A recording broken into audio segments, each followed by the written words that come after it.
It all starts and ends with a girl, too small and inadequate for that world of ash, tar, and coal where she was born. When her mother died suddenly, the little girl, with only the company of a stuffed friend she would soon forget, found herself all alone on an icy bench, waiting for the carriage that would take her to the austere Bunny Hall.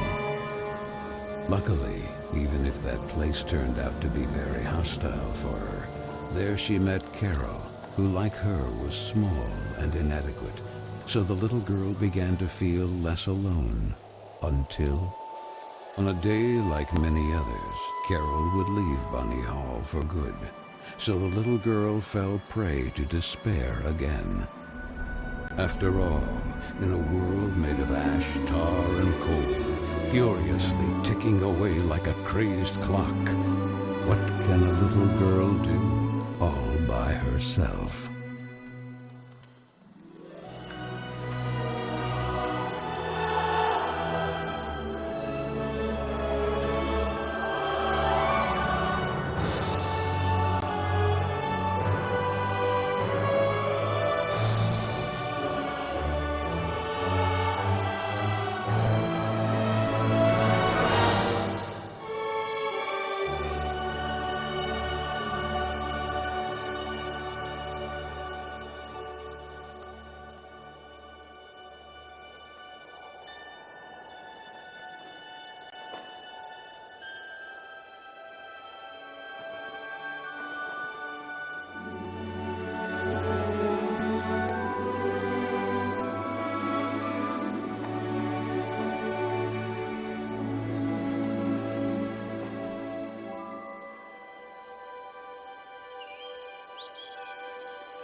Carole Simmons?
Are you speaking to me? Princess? No, I mean... I believe so.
little bunny. That letter is mine. Could you? The sweet, bespectacled bunny ignored the little girl and took the letter with them.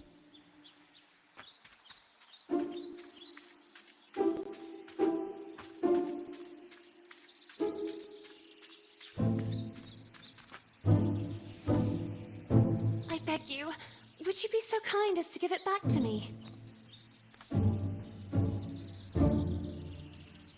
The little girl began to get impatient.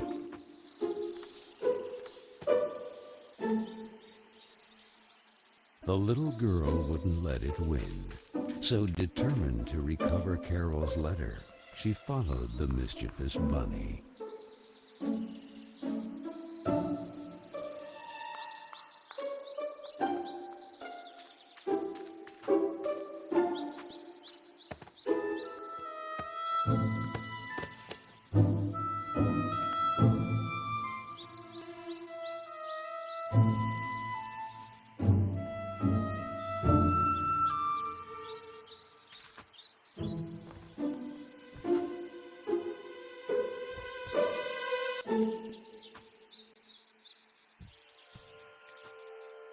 What place is this?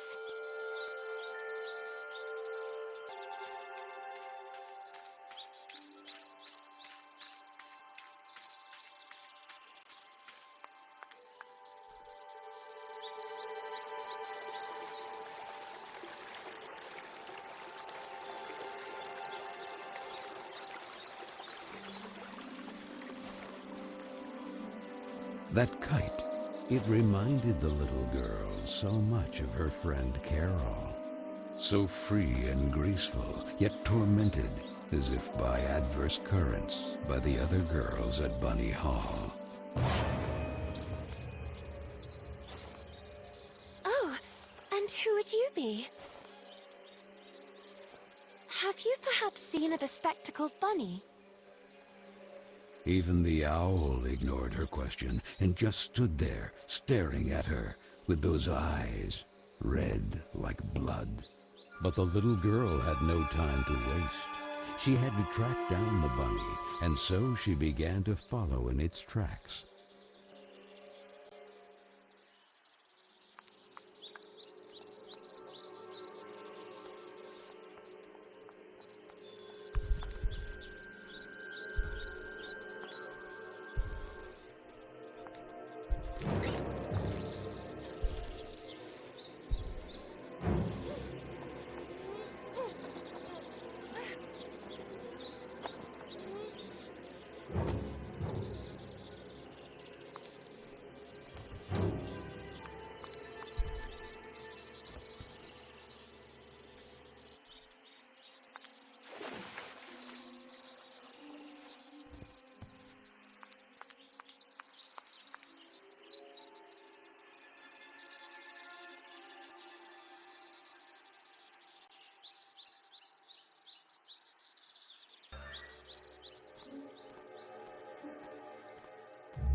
And the girl, filled with a chilling sensation she could not explain, dove into the water.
little girl fell, and fell once again. And while the man with the tar hat stood grinning, her thoughts drifted to that mysterious figure in the window of Bunny Hall, who silently stood watching her as she was swallowed up in her abyss. And this is how our story begins. A letter, a roar, then a daring plunge, and a little girl, too small and inadequate for that world of ash, tar, and coal of which she was a part.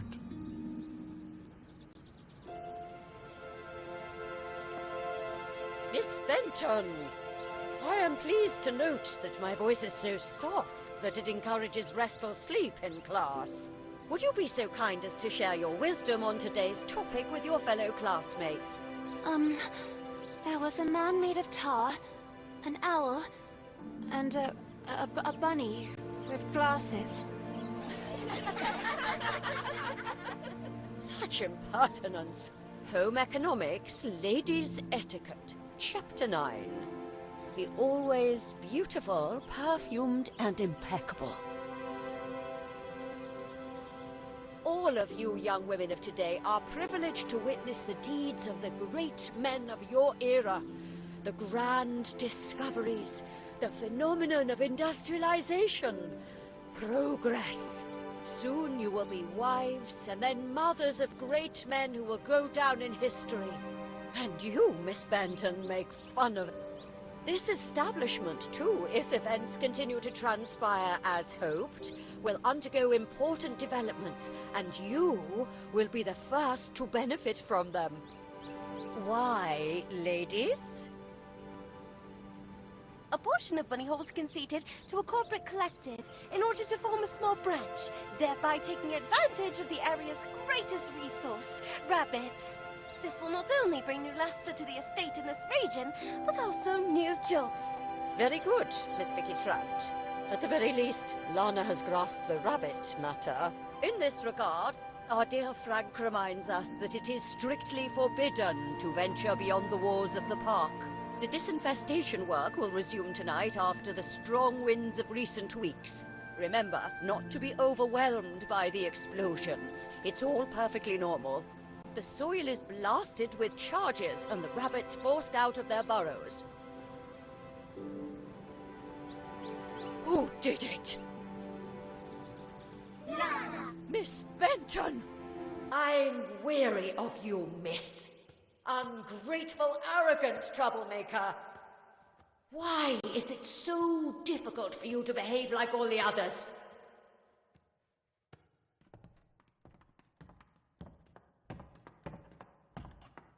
The clock is ticking furiously, and you are a woman now.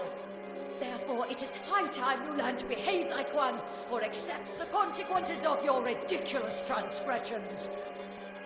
You will help Miss Mildred with the chores. When you are done, ring the bell, and you will be allowed to return to your accommodation. But until then, don't even dream of leaving this place. This, for the little girl, was now the norm, targeted by Vicky and the other girls, or simply scolded by the matrons of Bunny Hall, like Miss Hinman and her nauseating perfume. She constantly repeated herself sadly, "No, I don't want to grow up. I don't want time to flow furiously anymore. It would have been so nice instead to be able to take it back to when Carole was still there." It would be better to shed some light. Who's there?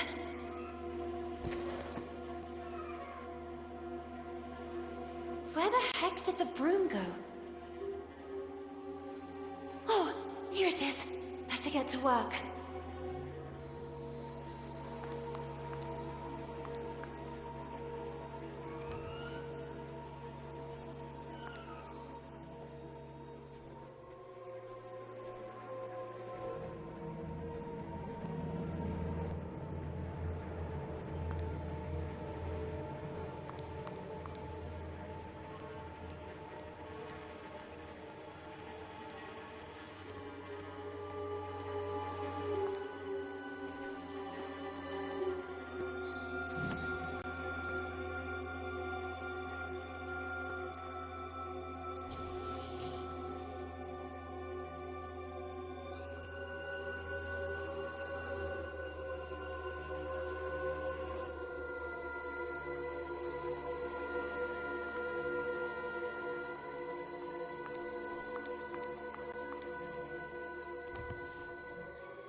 remember you, but in a dream. Or at least, I think it was a dream.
And this?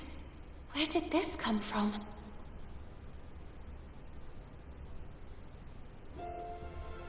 It looks like an old mailbox.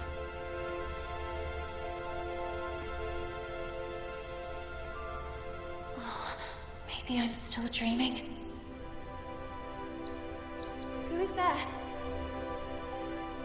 So I really am dreaming. What's this?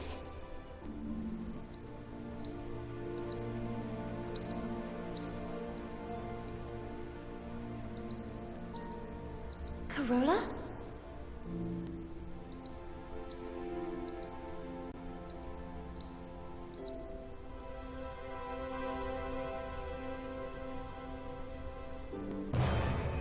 Who are you? Stop!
Things are happening down here.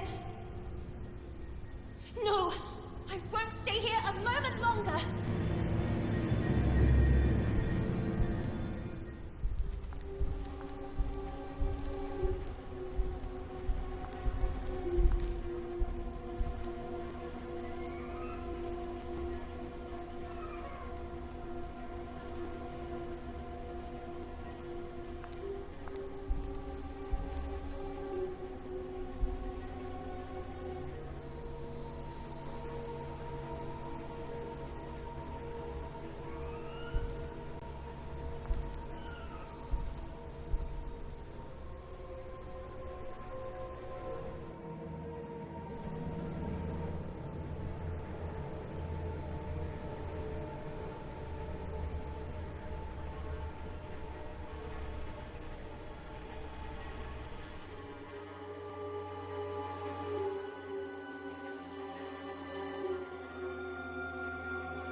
That alone is not enough.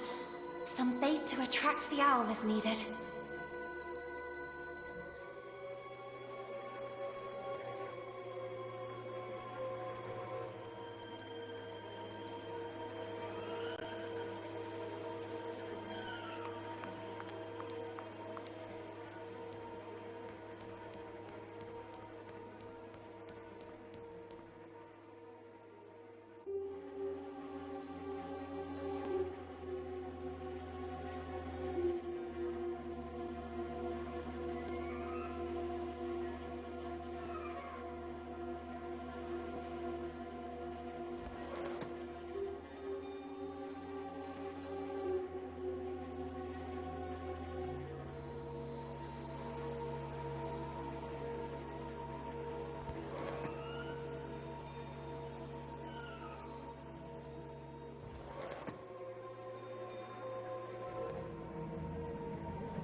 You call this cleaning? It's a pigsty. Miss Hinman was clear. You will spend the rest of the day here. And speaking of which, here's your lunch, miss. No! Wait! I did everything I could! It's not right. I won't spend another moment here. I have to find a way out.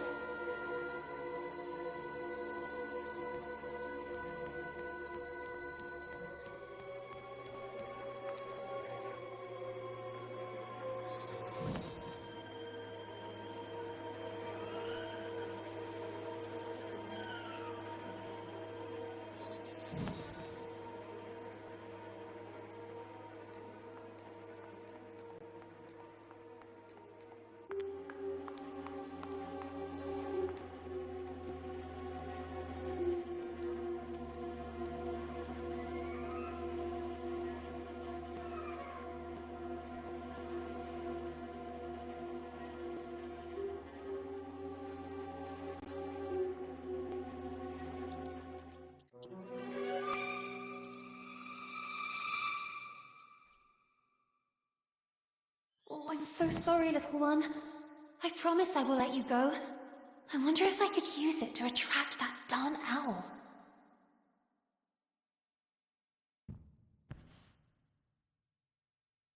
Hey, ugly owl! That's what you want, isn't it? Mouse porridge! This way! Come on!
You have been a great help to me. Go. You're free.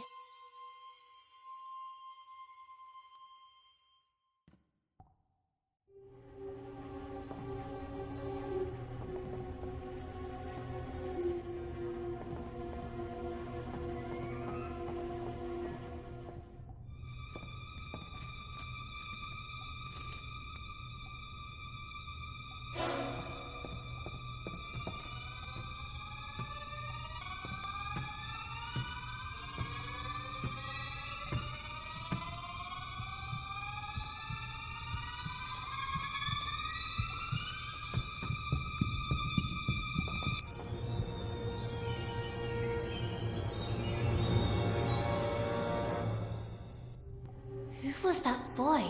And what was he doing?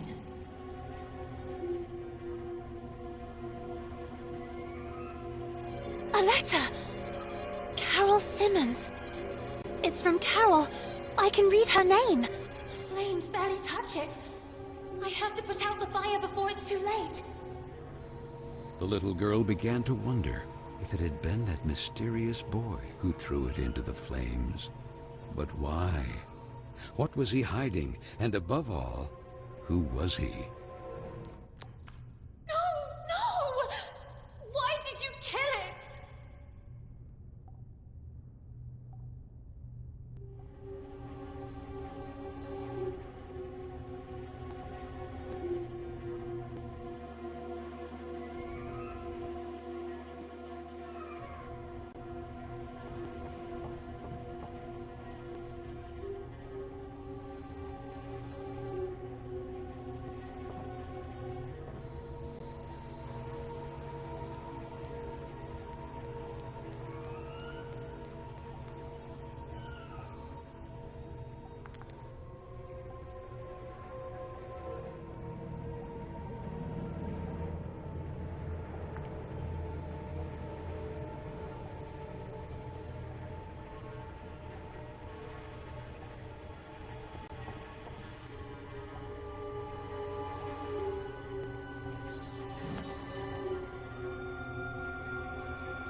Doubts are as insidious as snakes, aren't they, little girl?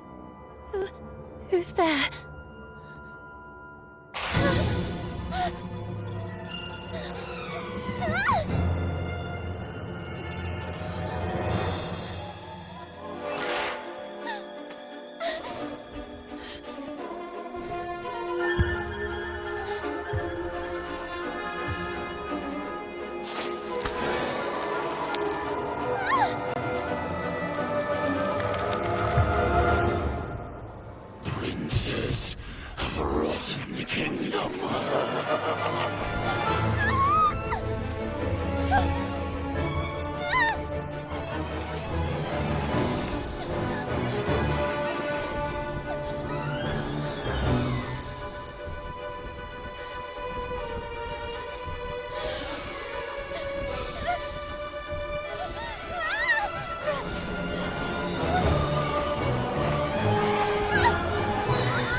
And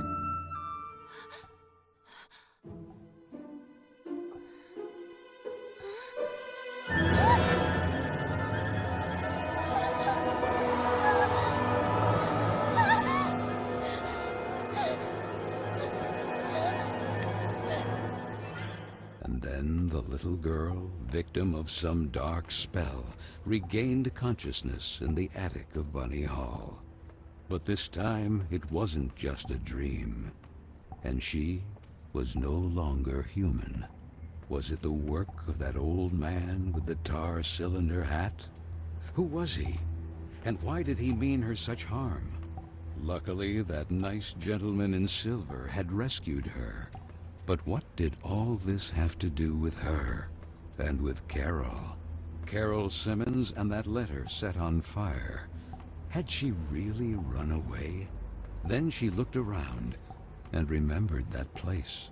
The attic with the kitchen. All the girls were terrified of that place. But this time, Carole wouldn't be with her.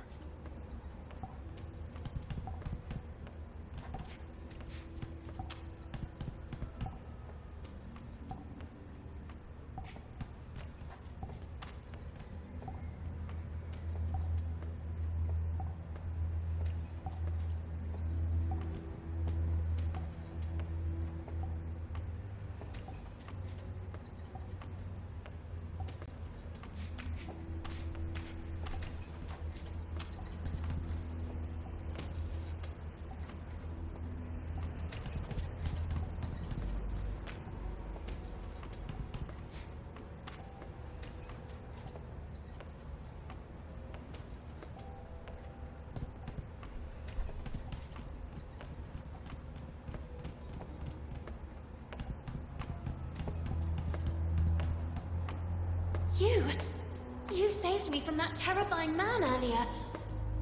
But whatever happened to you? Where has your head gone? Our head, you say? What really worries me is having lost the umbrella. Head and umbrella not accounted for. How can I help you? For some reason I woke up like this. We remember you differently, actually. Did you get a perm? But who are you? Mr. Macy, guarding the kingdom of Carole.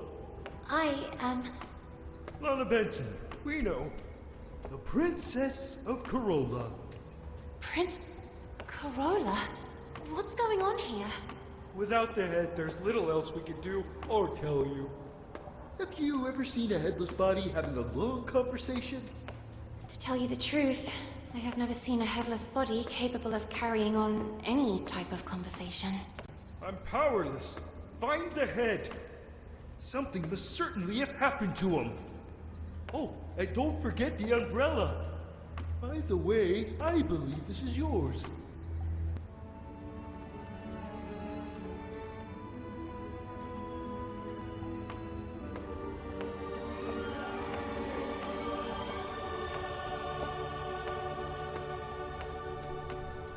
My ribbon! Oh, thank you, thank you! Now go, and be careful. There is a risk that Mr. Kin's black tar has already begun to spread. Keen. So that is his name. Remember, the more power he gains, the weaker Carole becomes. And with it, all of us.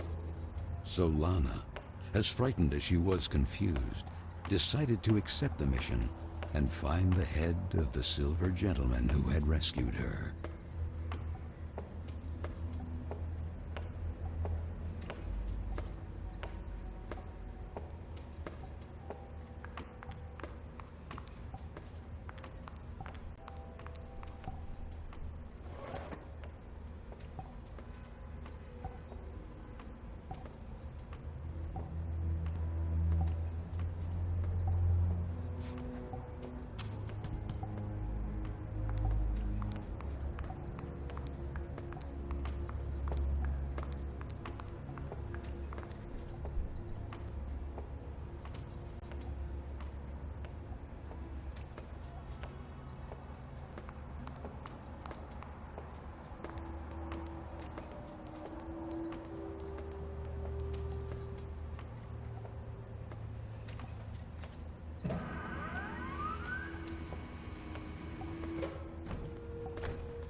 this? The head! Who did this? I'll get you out of here! Darn, it's locked! Miss Fisherin! Whatever happened to her? Could it be the black tar Mr. Basie was referring to?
Just when I finally have the key. Where could he have ended up?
That place of dust and ash awakened sad memories in Lana.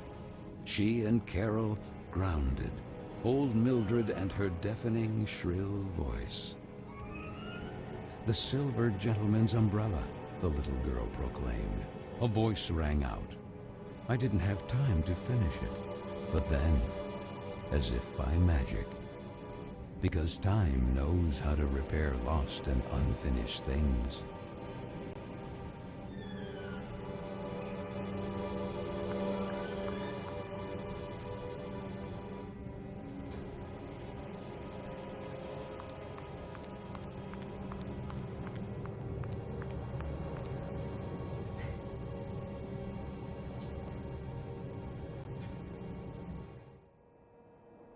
The head!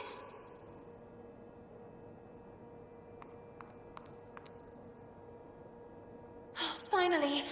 I'm sorry I took all this time. Oh, that horrible owl again!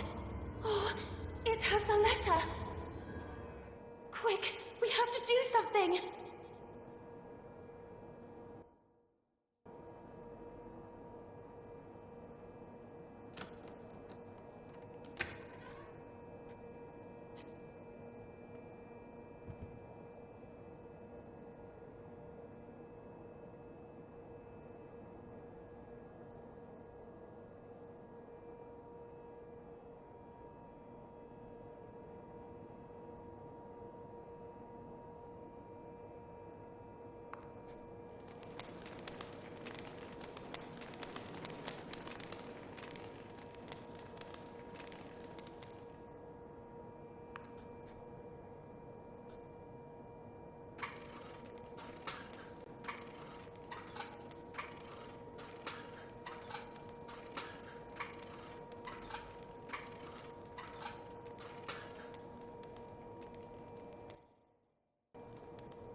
Lana, think.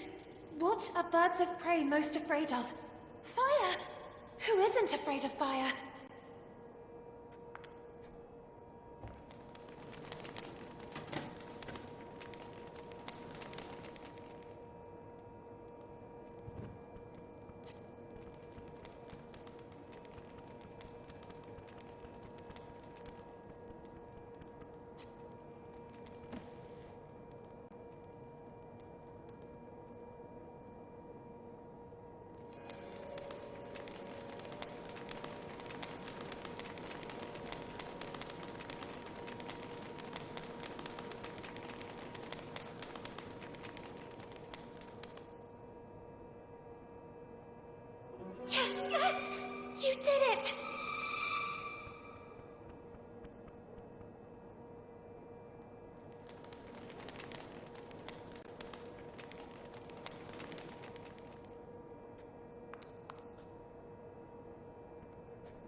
Was it perhaps a dream? She and Carole together again, until the little girl opened her eyes.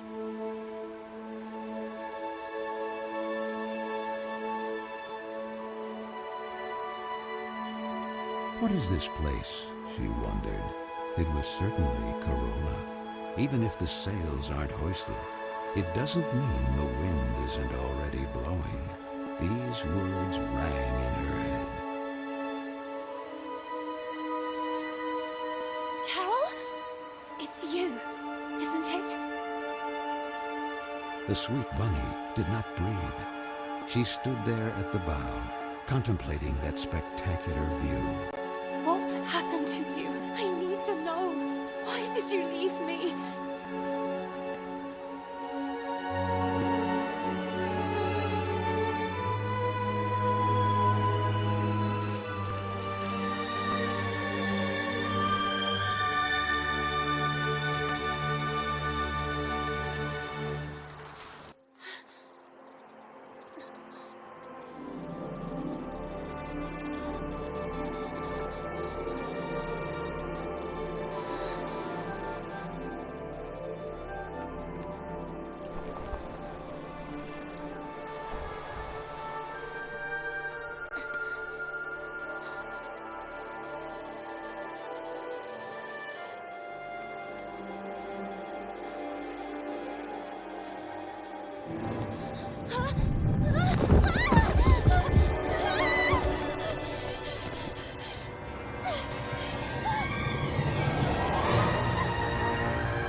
Are you trying to break your neck, Lana? And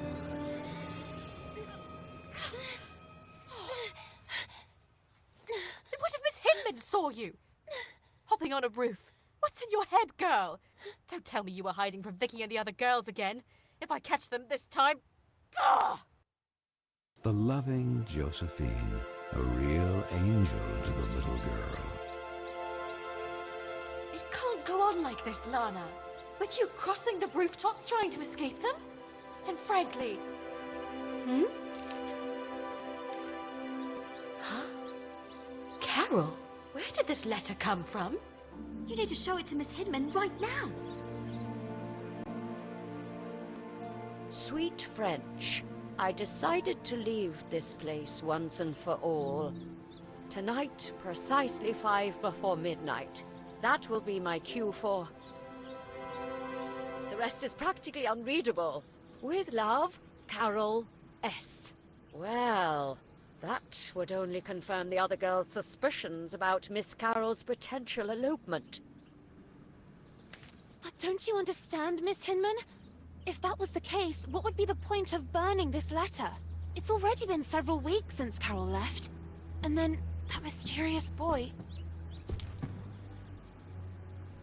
Oh, Frank, right on time. Do you have any news about this mysterious boy? Seen anyone shady hanging around Bunny Hall? The man shook his head. That was Frank, the handyman. The girls were terrified of him. That sinister squeak of his prosthetic leg was the reason they used to call him the Rust Man. He was there, fiddling with a poker right where I found the letter. Then he put something in his pocket, but I didn't see exactly what. I had to hide. You are shocked, little girl. But I'm sure of what I saw. We'll look into it with a fresh perspective. Now, it will be better for you to go and get some rest. But Miss Hinman... Go, my dear. Listen to what she tells you. You will talk about it more later. A loud roar pierced the rainy night. The little girl, all alone, calmed down by repeating to herself, "It's Frank and his extermination work. I must not be intimidated by the explosions beyond the walls of the estate." That photo. Often the little girl feared she had forgotten her sweet mother's face. Or maybe it was just a part of her that wanted to forget, due to the pain of that sad void left behind, when suddenly, that boy again. Hey, you! Wait! And though curiously all alone, on a freezing rainy night like this, the little girl set off in pursuit of that mysterious boy.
Sweet French, so the letter said. My time seems to be running out, like a sword hanging over my head.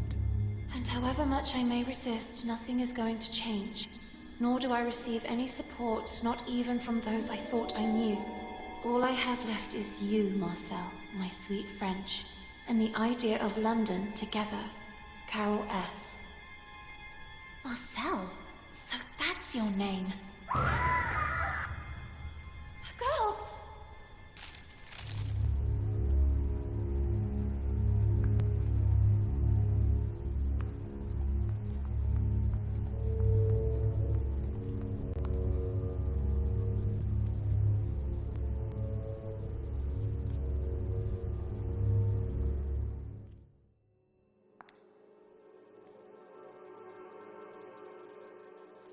Vicky? Girls? Is anybody there?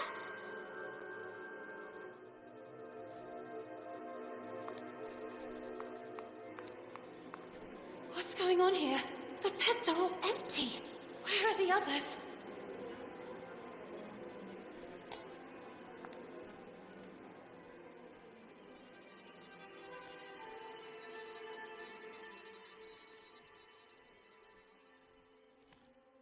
No, please! You have to help me! Vicky! What's going on? Where are the others? Gone! Someone, something, has swallowed them! Please, do not leave me! What the heck are you talking about? From the bridge! The tar, Lorna! It's spreading. The tar? Don't you understand? Even if time seems to have stopped, the clock keeps ticking furiously. Grant him Carola. Like Carole, all of us will be doomed too. Vicky, what do you mean? Please do not leave me. Poor fool. Did you really think Vicky or the others would ever ask for your help?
kill him.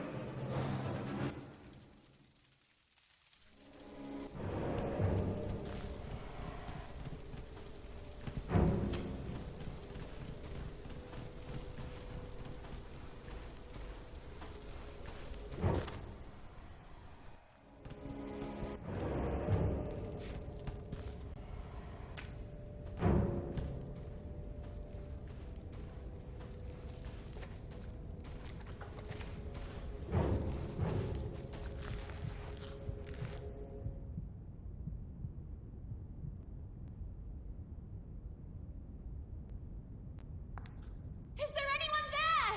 Come on, girls, this isn't funny! Darn!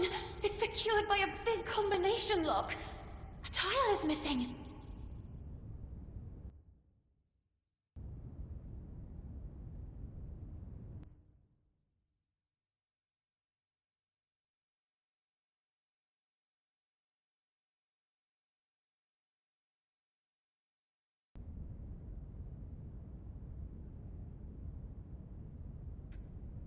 Where is everyone? Please, please! Help me! Let me out! Carole? Oh, my friend. You don't run to hug your sweet Carole. Carole, but... What?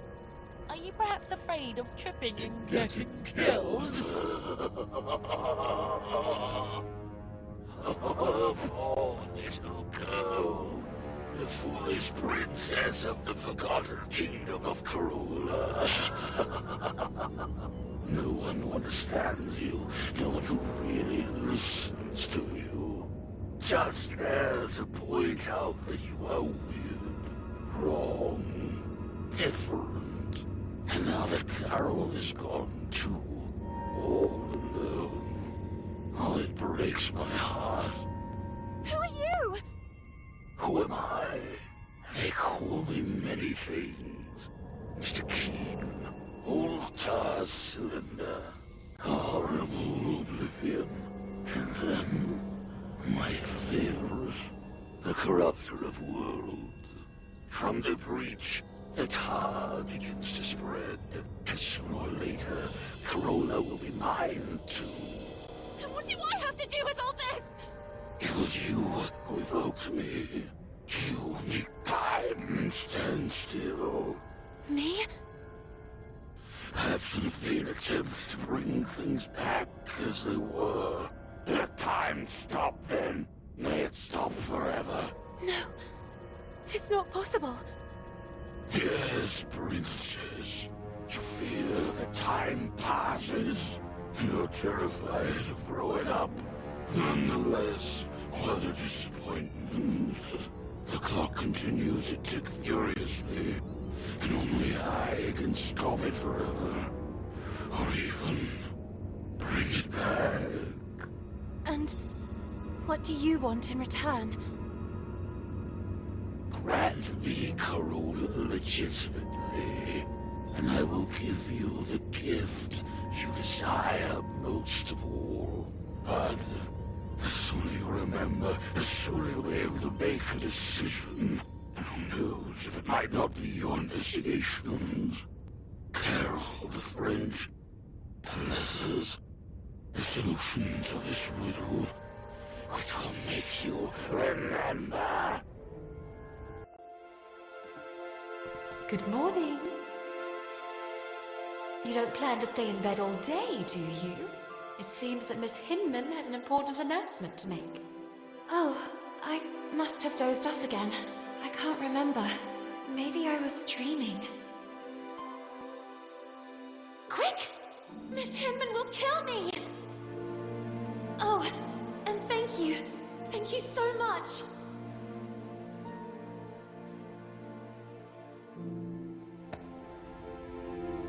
Oh, be careful! And where did you jump out from? Oh, I'm mortified. I pray you can forgive me. On the contrary, I hope you will do this more often. What are two sad eyes doing on such a beautiful face? Oh, you mean it? Dawn, I have to go. Sorry for the delay, Miss Hinman.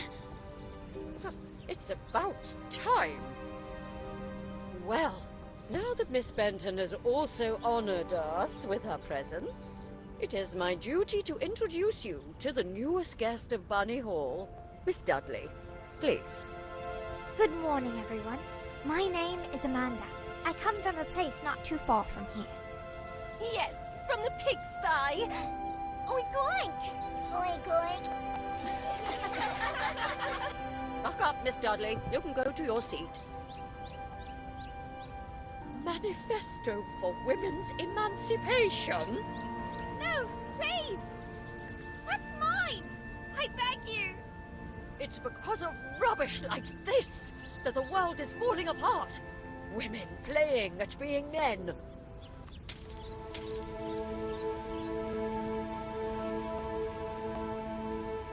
This, for the little girl, was a common occurrence. Then, recognizing her same sadness in the face of the new arrival, she had nothing left to do but huddle helplessly on the cold bench and let herself slip away from that gray world in which she was born. Even if the sails aren't hoisted, that doesn't mean the wind isn't already blowing.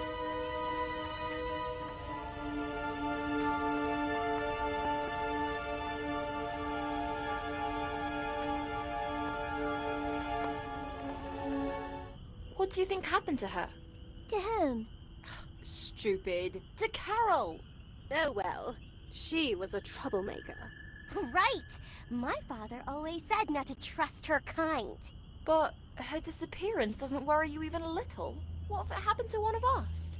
She could be frolicking who knows where. We all knew what her plans were. Well, maybe something happened to her then. Or maybe someone chopped her into tiny little pieces. Who knows? Maybe Frank? Oh, God. The Rust Man. That guy creeps me out. Yeah, I think he killed her. I mean, have you seen how he stares at all of us? Without ever taking a breath. Oh, and that continuous heck, heck, heck. Do you think he's a bloodthirsty girl killer? You're scaring me. I am the spirit of Carole Simmons. Lana told Miss Hinman that a guy secretly snuck into Bunny Hall. Who? That handsome lord standing outside the classroom? Stupid. You're stupid. Not that. Oh, he is so cute! And look who's there. Hey, where are you going all alone? Where are you running off to? We just want to talk to you. The little girl could only wonder who Vicky and the others had set out in pursuit of. And that letter. All she had to do was gather her courage and overcome that wall that stood between the estate and that forbidden territory.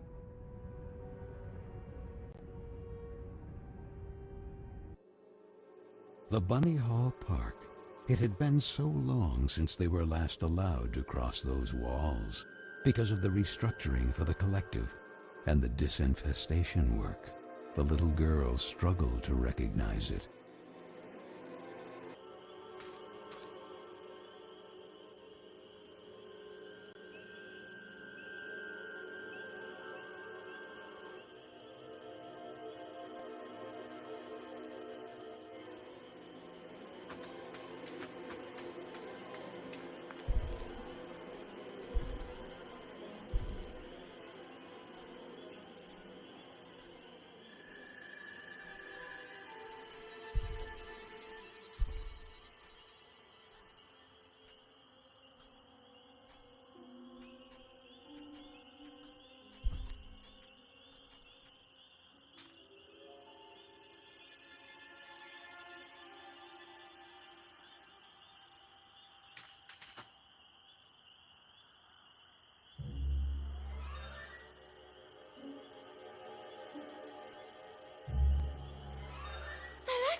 What are they doing up there? Where are they going?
Again!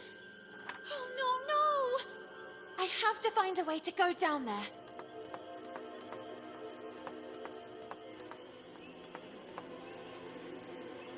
Easy, easy! Darn you lot! Easy, easy! You're creasing my suit! Oh, my head is spinning. Could it be dizziness? I believe this is yours. Yoo-hoo-hoo! All in one piece once more. You can say it loudly! I feel so hasta la vista, baby. Yet always ready for some fine English tea. At your service, princess. Please explain to me, what is going on here? I'm here to take you back to your kingdom, princess. But things have taken an unexpected turn. Mr. Kin, he learned of a breach. A passage from the mortal world to the kingdom of Carole. And that's where he wants to expand to, corrupting it. But what does all this have to do with me? Princess, you really don't remember? Since the two worlds are converging, you are the key. The only salvation for Carole, the pristine kingdom beyond the clouds.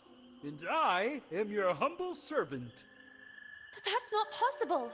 I'm just an ordinary girl. An ordinary one-of-a-kind girl.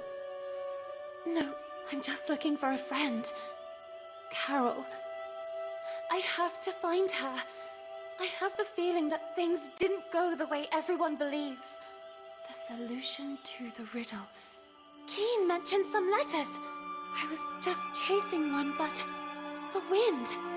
And it ended up down there. Then all this can only be connected to the breach. Oh, well, it seems we have a common goal. Recover the letters, close the breach, save Carole. And find Carole.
I need you to stand guard here, in front of the door. Should something happen to me, I've seen Carole reduced to a rabbit, and the same thing has already happened to me. But... I'll hurry. I'll retrieve the letter. I'll retune the radio frequency of the cableway and we'll get out of here. Promise me. At your service.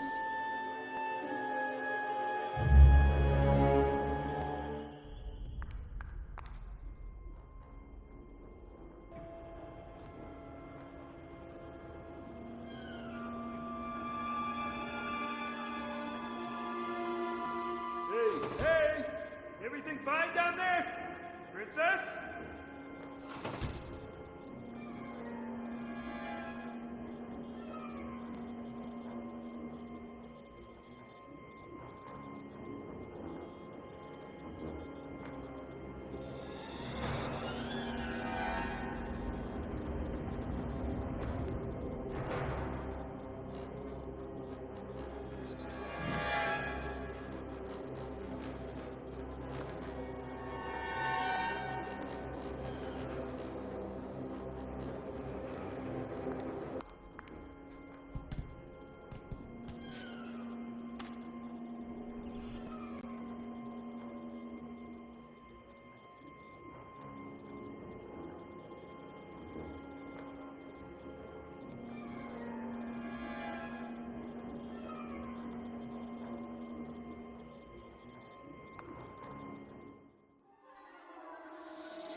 matter, but... Don! What's happening to them? They are usually quite tame. Never underestimate the power of a colony. This is their territory. They've already been forced out of their lairs. And Kin is taking advantage of that to turn them against us. So how do we get out of this? Don't you know how to fly? The more power Kin gains, the weaker I get.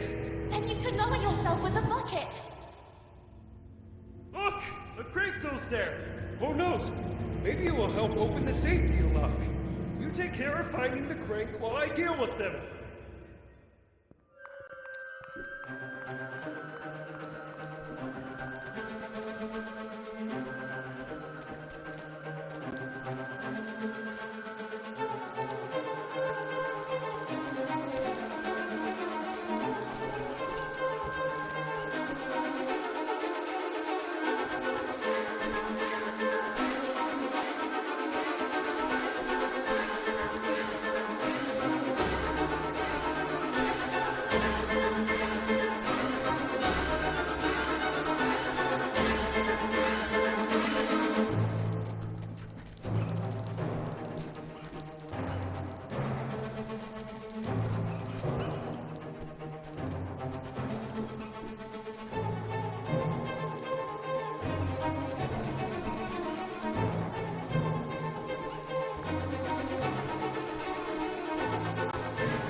Who would have thought? We were wrong to underestimate the little girl. My dear Valeria, you, my darling, we must act now. The princess will be able to stop time. But you will certainly be able to get a taste of her unpredictable mutability. Carole is one step away from becoming ours.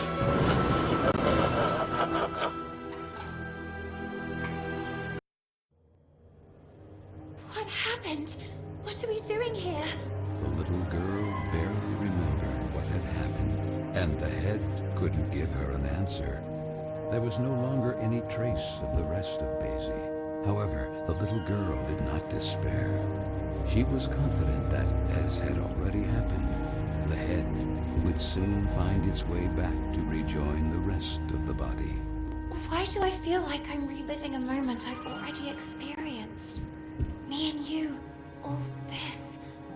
Then she looked out at the horizon, beyond the window of the cableway. What had once been the flowery park of Bunny Hall was now a pile of tar, ash, and coal. Poor little animals, forced out of their own lairs by the sound of drills and explosives. Carole, where are you, Carole? Then she remembered the letter. It was a page from Moby Dick, my sweet Carole. Learning how closely you hold Melville's work to your heart, I offer you this page from Moby Dick. Do you ever wonder if you are the menacing whale that freely sails the waters in search of new destinations? Terror of the seven seas, yet man's designated prey? Or the unstoppable Captain Ahab in the eternal search for that whale, moved to revenge for the leg torn off of him? Your dear French, Marcel. Marcel, you again. The little girl remained there, absorbed in her thoughts. Moby Dick. How many times had she and Carole read it, and even quoted it? Or like that night in the library. Don, Lana, we need to be quiet. I'm trying. Come on, we're almost there. If they find us, we're doomed. Now, where did I put it? Oh, there you are.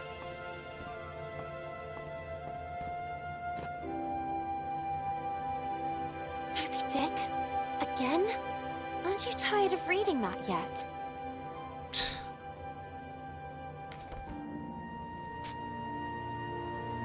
My God, Carole, if Miss Hinman catches us with this... Do you want to read it or not? Let us defend our ground, men. Is this how you control your women? Oh, wow. Should we celebrate? Why are you so impatient? Oh, do you really not see? See what? The umpteenth group of rowdy ladies in handcuffs, and the press inviting men to lock us in the house? When things don't go the way we want, try to see them from another perspective. Oh yeah? Which one? Do you really think all pirates wore eye patches to cover what they didn't want to show? A bad eye, for example, or to better discern what they really wanted to see? Where did you hear that one? Okay, I made it up. But it doesn't make any difference anyway. Take Ahab, for example. But Ahab was missing a leg, not an eye, and he wasn't even a pirate. The point is... Ugh! Do what I'm doing. Put a hand on your face. Carole... Lana.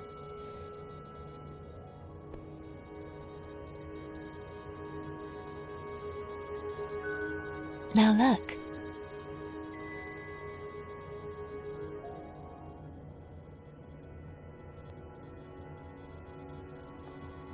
Let your voice be heard, girls! Things are going to change, Lana. Sooner or later, but they will change. What's the saying? Right. The winds of change are inevitable. Even if the sails aren't hoisted, that doesn't mean the wind isn't already blowing. What? No, nothing. Who knows where I heard it? Free, Lana. Free to be able to choose who to become, where to go, who to love. And maybe one day, women will also get into politics. Can you imagine a female prime minister? Or a black one? Can you imagine it, Lana? How I wish I could be there, among them, to fight. What future awaits us here? The factory, or worse. Forced to marry someone we don't even know. Unable to choose freely. Caged. Do you want to leave? Carole? No, no. Of course not. You and I will never be apart.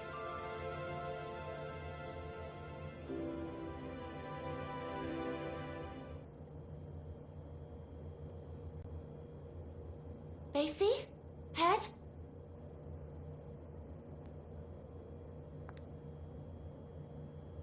Where did Vicky and the others go?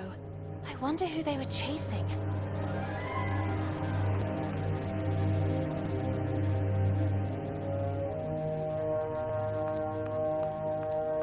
Stop! Where are you running off? A new girl? Amanda?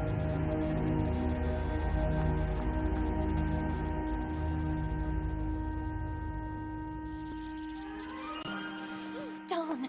Where have I ended up now? I have to get out of here. And quick.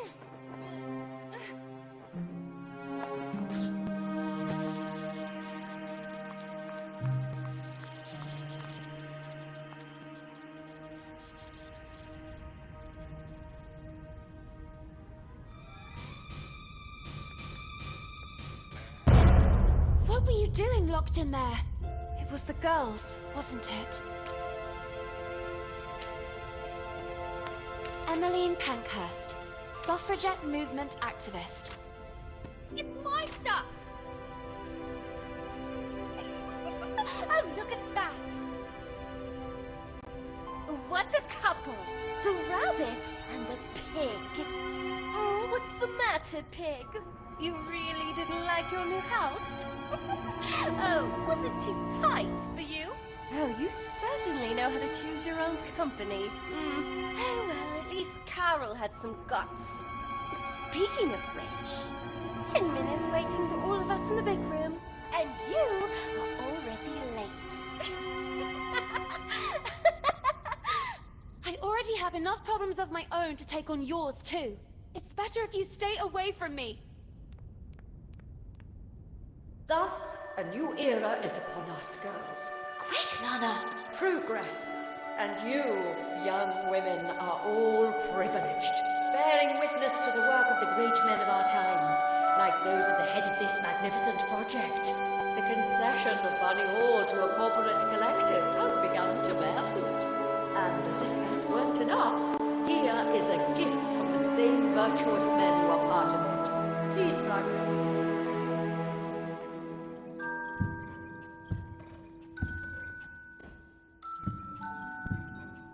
And what is it that young ladies today want more than anything else? If not to please a wealthy suitor by demonstrating the best, most graceful dance moves. And so it is with great honor that I invite you to welcome today's special guest, one of the main benefactors of Bunny Hall, Lord DeWitt. DeWitt. That was the name of the charming gentleman into whose arms the little girl had stumbled. At his nod, the girl blushed. Honored by your welcome. Time marches on, really, and today you are all becoming young. It is in this regard that I have an exciting information to convey. Young scions of high society have learned of the splendid girls of marriageable age who reside at Bunny Hall. And the evening here, in this place, there will be a ball attended by nobles and royalty from all over the region. What a magnificent opportunity. I think we need to get to work immediately. Let's see. Miss Benton, please get in position. Me?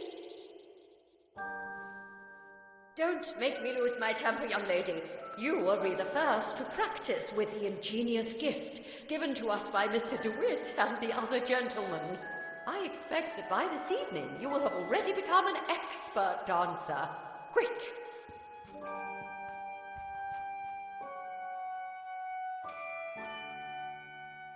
Miss Benton, pay attention. The dance is divided into 2 phases. During the first phase, your goal will be to replicate your partner's moves in time.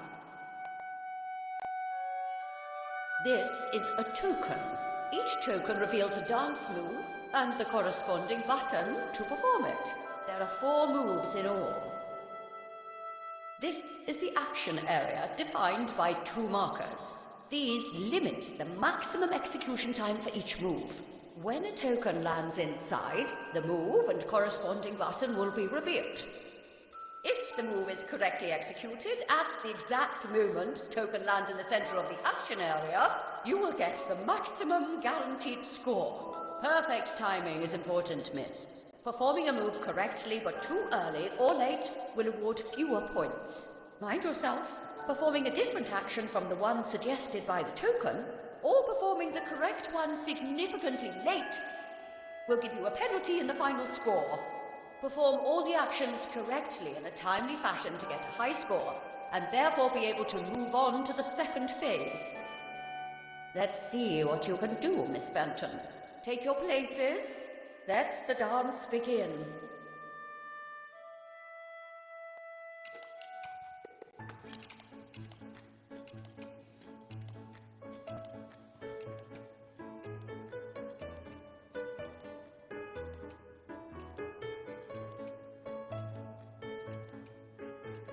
This one was easy.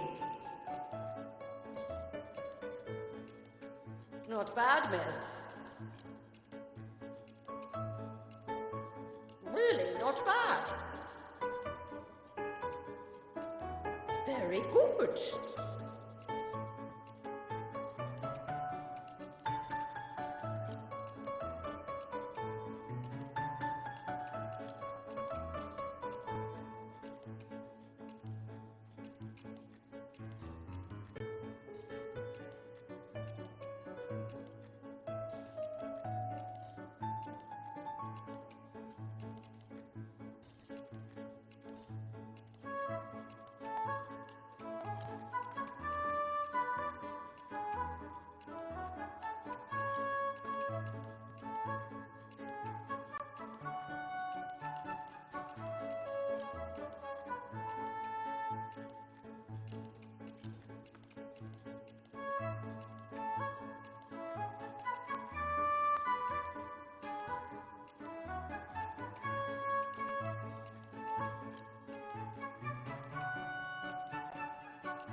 Well, it is customary that once the ice has been broken, you move on to a second phase in the dance.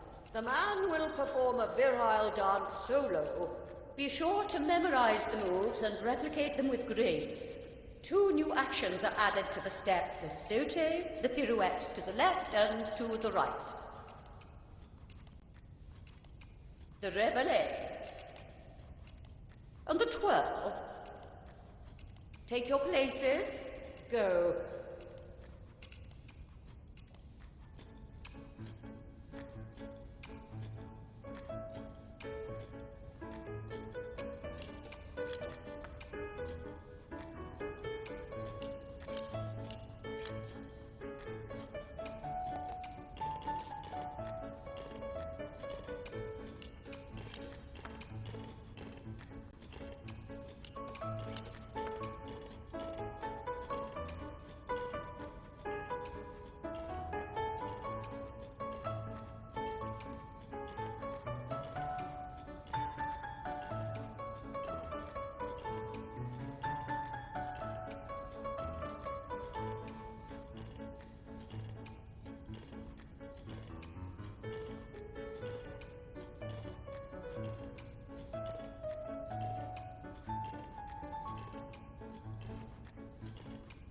I'm proud of you. Impeccable execution.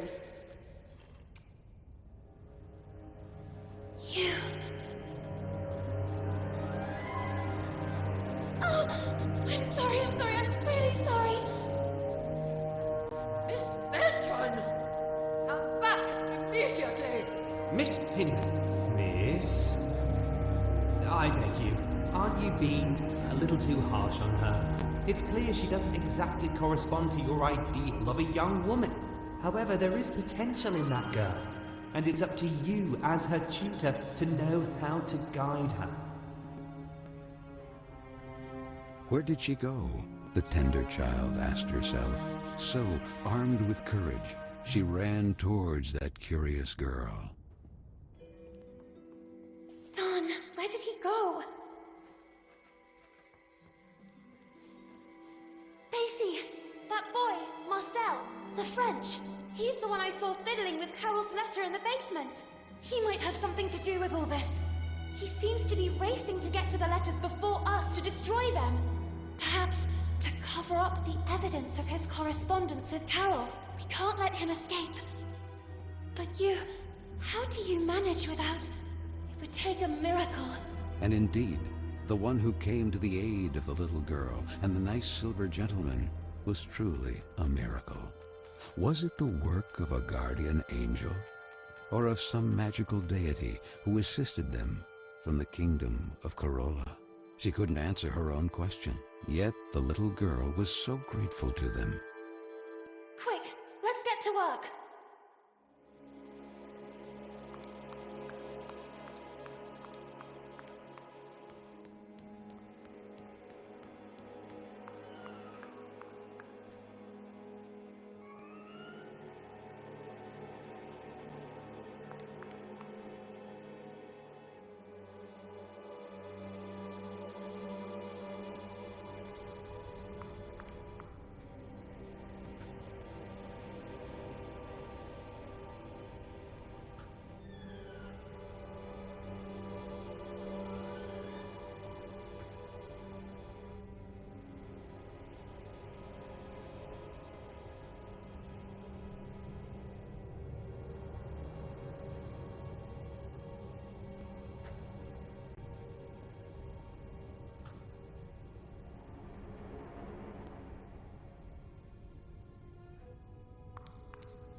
What is this place? How did I end up here? To the little girl, it seemed like a distant era, not yet lived. A strange quirk of time, a time with the stench of black tar and the smoking color of ash.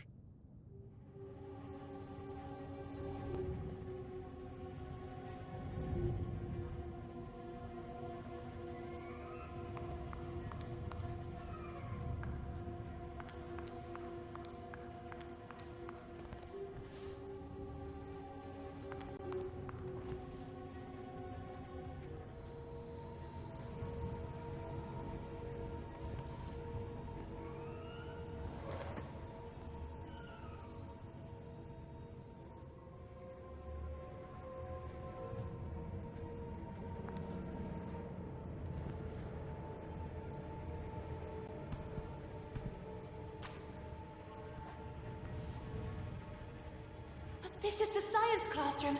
I'm sure of it. Whatever happened to this place?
The clock! This is all it's doing. It's as if it sent me to a distant era.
done it?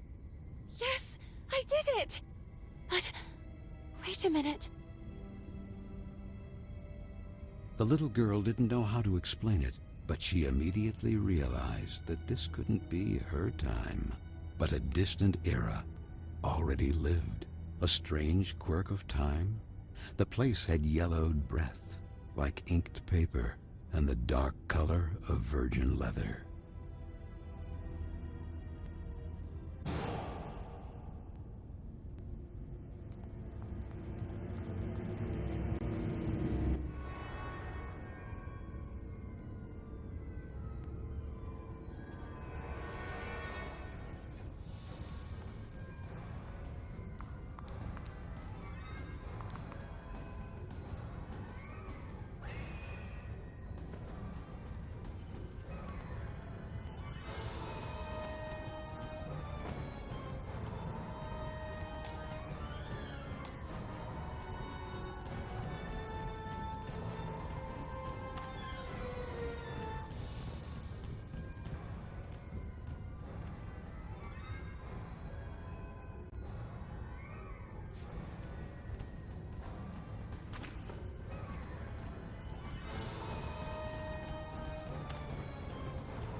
was Miss Fisheran's test. She wasn't lying. It really had been hidden from her. And so the little girl learned that, like her, Miss Fisherin had once been young too, and who, just like her, had suffered the abuse of mocking peers. Quick, the ladder!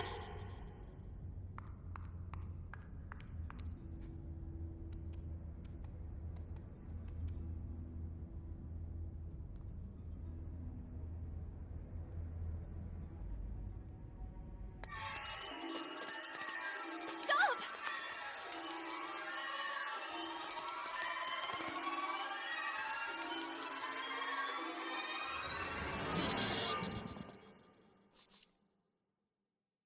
You?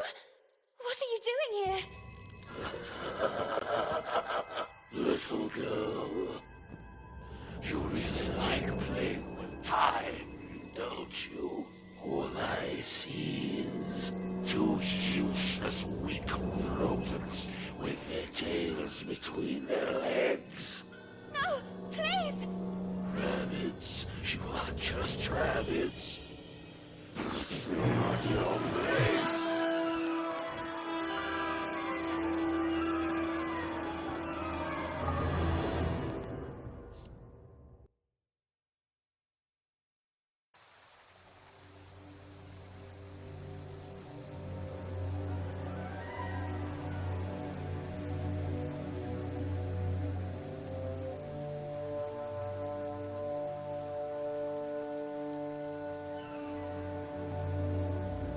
Back off! Stay away from me! Don't come any closer! Amanda? Is that you? And who the heck are you? Lorna? What happened to you? Why are you... Why do you have... Where's your... We are small and covered in soft fur. What is this witchcraft? And where's my book? Ah, darn! My book! I had it with me! What have you done to me? Hey, it's not my fault. That old man was after you! I was there just by chance! I told you to stay away from me. And what do I do now? I want to be myself again! Darn, Amanda. Don't you have a ribbon with you or something like that? Does this seem like the right time to discuss hairstyles?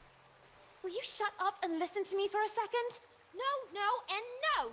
I won't let you silence me too. You dragged me into all this, and now you're going to get me out of it. It's happened to me before. Actually, it's happening to the others too. I think you need... I don't know what to call it. A pin, a kick. Something to remind you of who you were. That allows you to become human again. In my case, it's a ribbon. What the heck are you talking about? Okay, well, give me a demonstration. Who knows? It might give me an idea. I can't. Mine just got destroyed. Of course it did. It's obvious. I had no doubt. Look, I'm going back to Bunny Hole. You decide for yourself. I'll talk to Miss Hinman about it and... Or maybe I'll stay here. Nice and behaved. Do you really think Hinman would believe you? As busy as she is with tonight's dance more than ever. Then maybe it's better this way. I don't want to go back to Bunny Hole. I don't want to go anywhere. I'm tired of Vicky and the others. But the world is full of Vickies. Maybe this is my place. Maybe it has always been.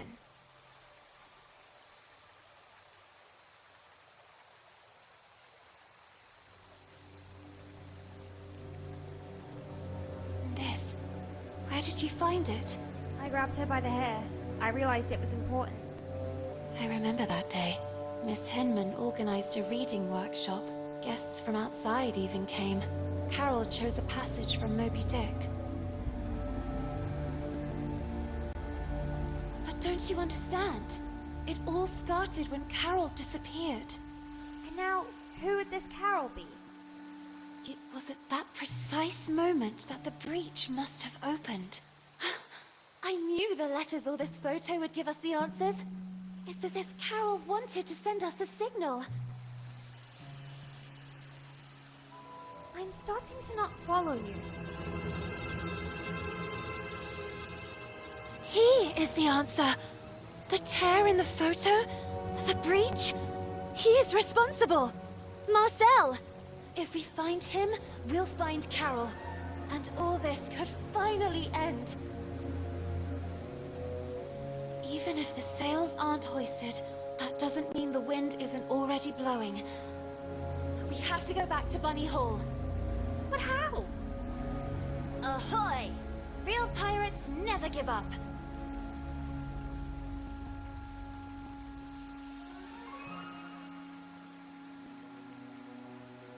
The felled tree, the signs of exploded mines.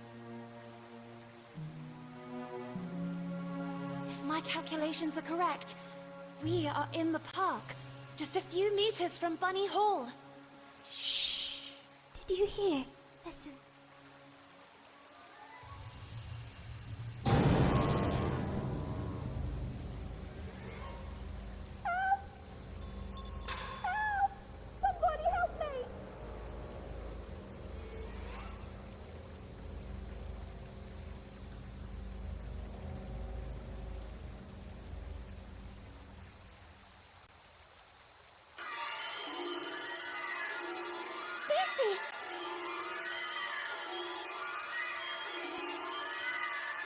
Where did you end up?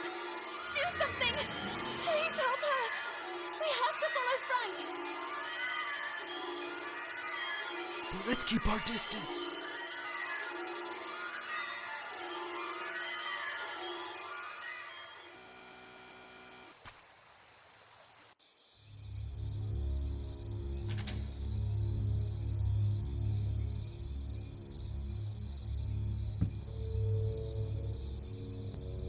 He's heading to his shack.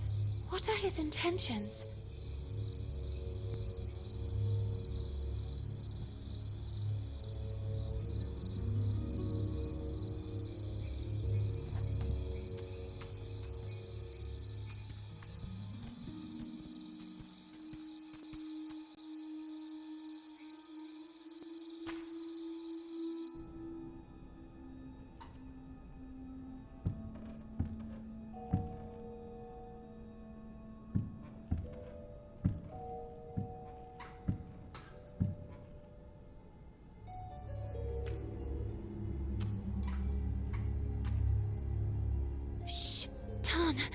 What's that?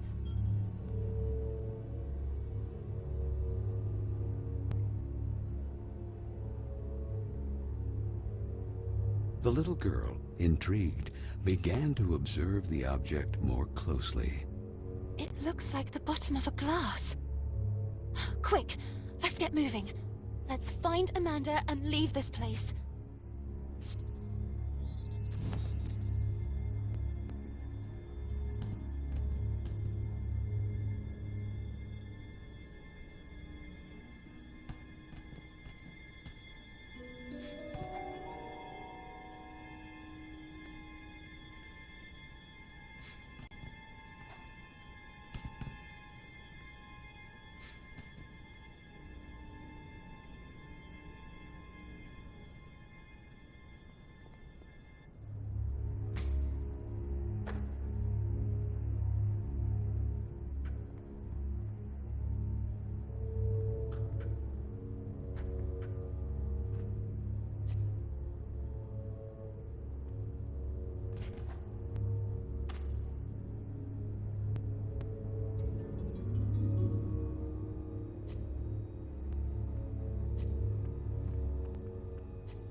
The little girl was shaken by uncontrollable shivers.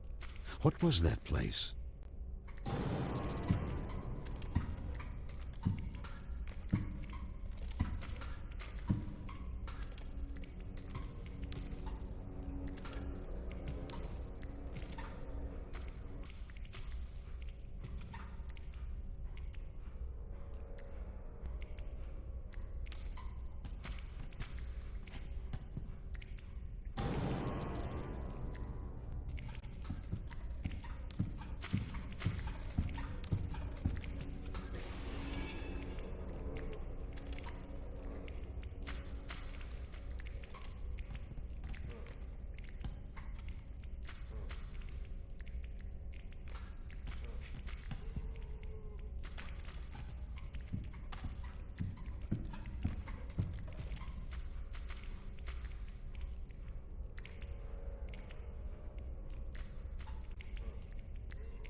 Amanda?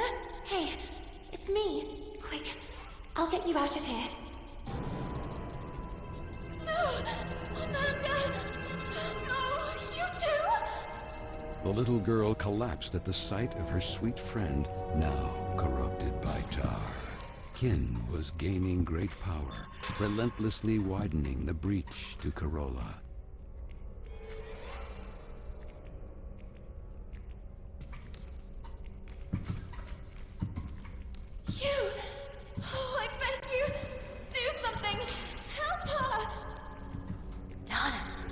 All of us are equally strong.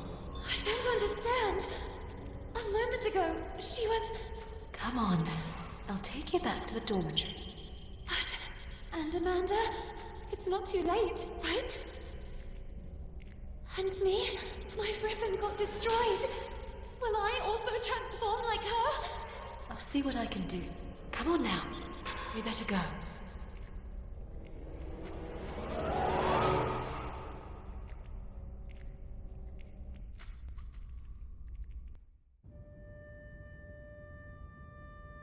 Everything is back to normal. What's up? Hang in there. Carole has disappeared. Perhaps kidnapped by that Marcel. If she's even still alive. And now Amanda. Soon Carola will be doomed. And it's all my fault. Listen, we all carry out actions that have repercussions. It's true. But we cannot eternally cling to the past, trying in vain to change it. However, you can always make amends for the future. And that will be the day you really know who you are. And it won't be a place, or a person you loved that will remind you. Not a ribbon, not even a photo you jealously guard. Your own actions will define you, and you will be able to accept that time passes, that things change, and know how to let go. Know how to let go. Had she ever really been able to do that?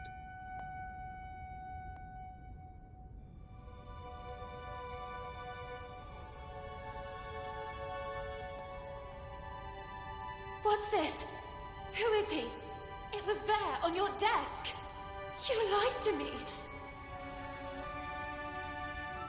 You and I will never leave each other.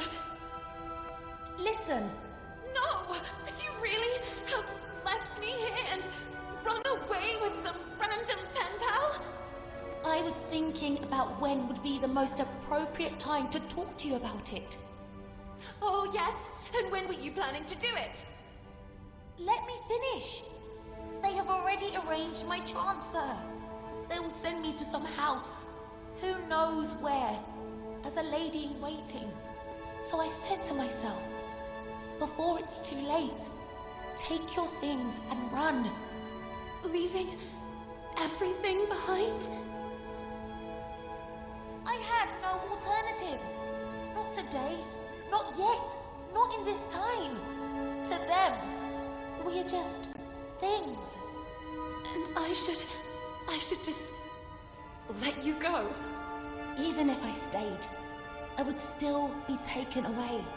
Did you really think we would stay here forever, spending afternoons in the park, or what's left of it? Flying a kite, or reading Moby Dick again? We are not kids anymore, Mama. Time flows. Come with me. Let's go together. When things don't go the way we want, try to see them from another perspective. No, not this time. There is no perspective that can change what I see.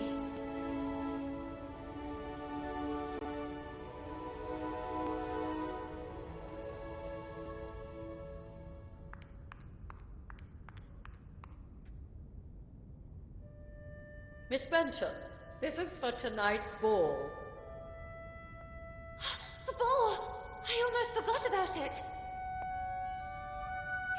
I was sure that you wouldn't go. However, someone insisted that you be there too. We never got along, and I'm very sorry about that. I hope, however, that this time you will prove me wrong by accepting the invitation and demonstrating that you are a real woman.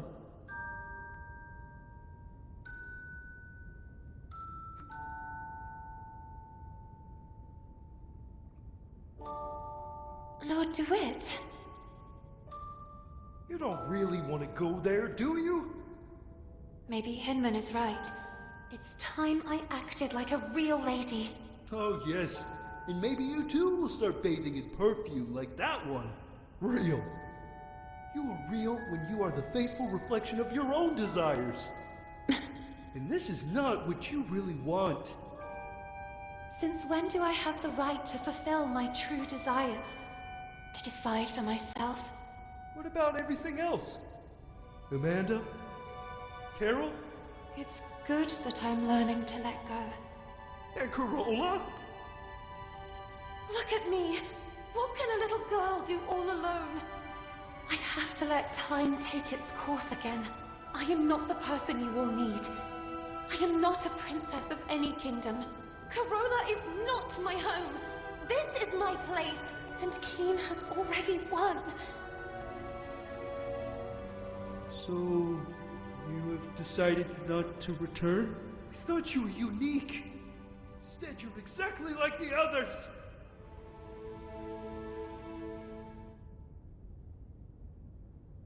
The big event. Noblemen and scions of the local aristocracy had flocked to Bunny Hall in great celebration, eager to meet the young women who lived there. The little girl, not so little anymore after all, couldn't distinguish them. In her eyes, they were merely clones of each other. She couldn't explain it, but she understood that perhaps until that day she had been blind. And while her peers were engaged in pleasantries with wealthy suitors, the little girl decided to track down Lord DeWitt.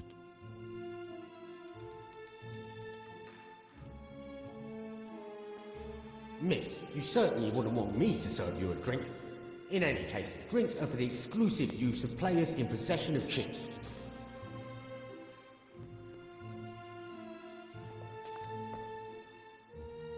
What a pretty damsel. Nice evening, isn't it? Would you allow me this dance?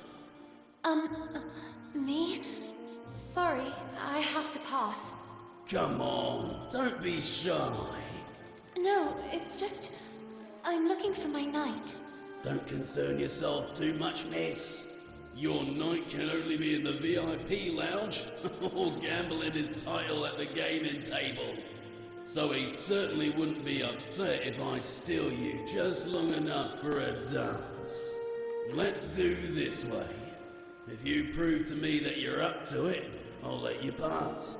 Otherwise, you will owe me another dance. Okay. Shall we? Let's get the dance rolling.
Miss. Not bad. You're doing great. But I was too kind to you. Let's see if it was just luck.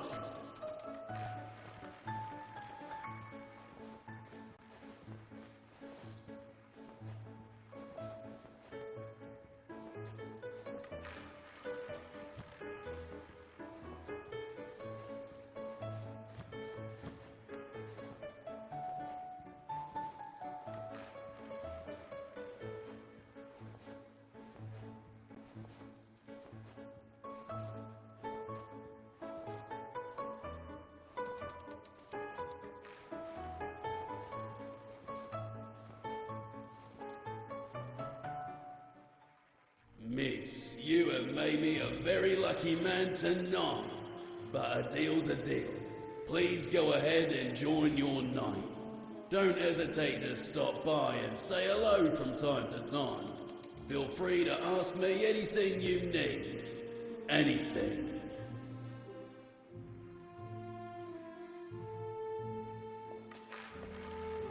Miss, please give me a number immediately. Who knows? You might bring good luck. 29 black. Les jours sont faits. Rien ne va plus.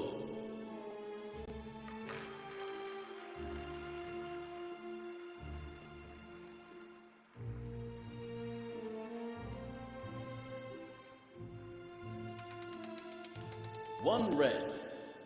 I'm very sorry. Alas, miss. Could you be bringing bad luck, perhaps? What you need is one heck of a good luck charm.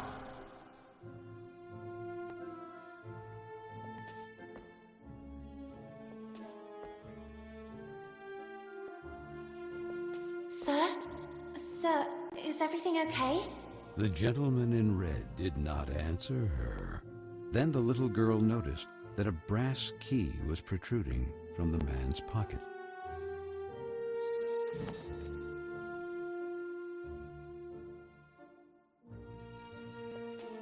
The little girl met her reflection. The image she saw pleased her, yet it smelled of the unknown. Who knows if Carole would also have enjoyed an evening like that? Go away! Marianne? Marianne, is that you? I already told you to leave. What are you doing locked in there? What happened? Lorna, just leave me alone. It's none of your business. But you're crying. I know you girls never liked me, but in times like this, we should support each other. Even after everything we've done to you? We don't have to be friends. For now, you can just let off steam. Then you can start calling me a rabbit or a weirdo again. Actually, it's not true that I never liked you. It's just that the others don't like you. And when you're part of a group, the others expect you to act in unison. But I don't know if I'm like that. If I feel like them, I would like to make a difference.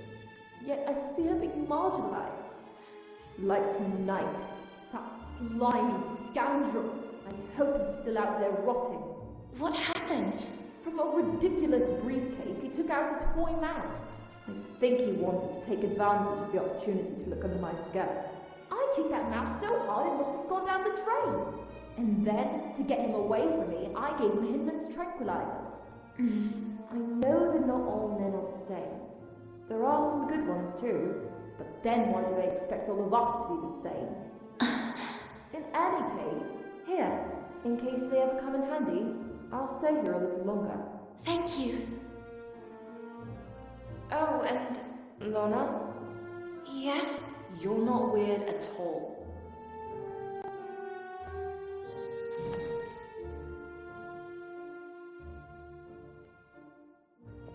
It's really true.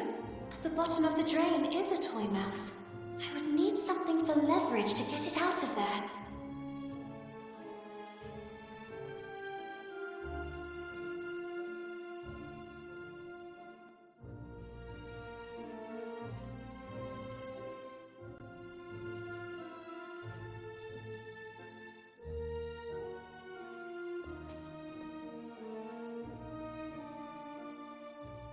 A mouse!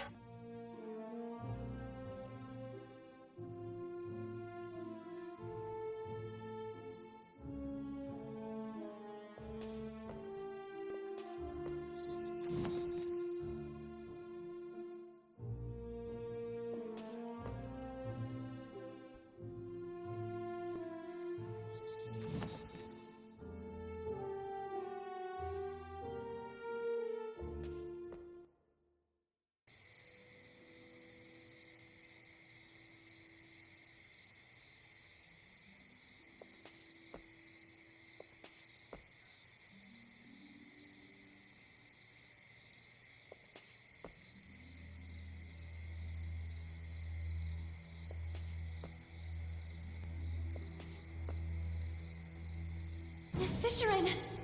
You must excuse me. Okay, I'm leaving.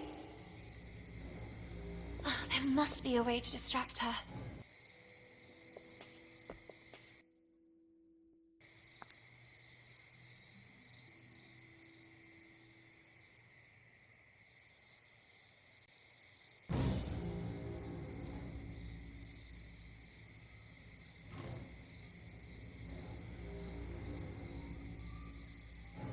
All clear.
Miss, where do you think you're going?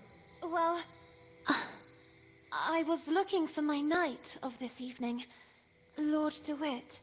That scoundrel DeWitt. He will certainly be in the VIP lounge. But, well, do you see this? Access is only permitted to holders of this pass, and I happen to be one of the few to have it. Do you want to know why, miss? I'm surprised you didn't get there on your own. Are you perhaps a little dumb? I'm a great seducer, among the most renowned in the country. I even bewitched Queen Victoria with my virile movements and dance. Oh, yes, I see. What? Don't you believe me? Perhaps you wish a demonstration. Let's see if you can keep up. Get in position, miss.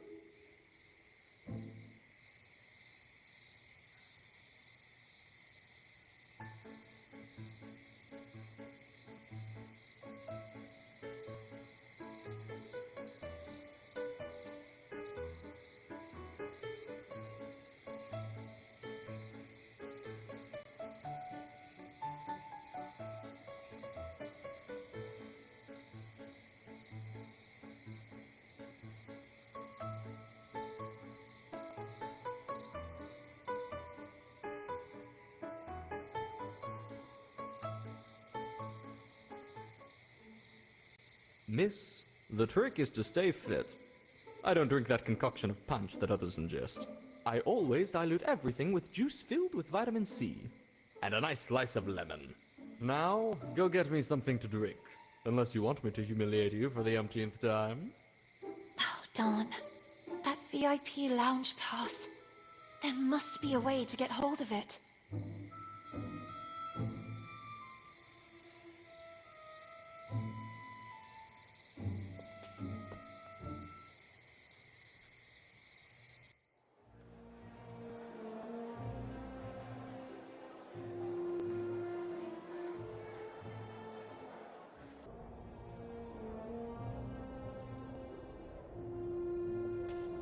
Miss?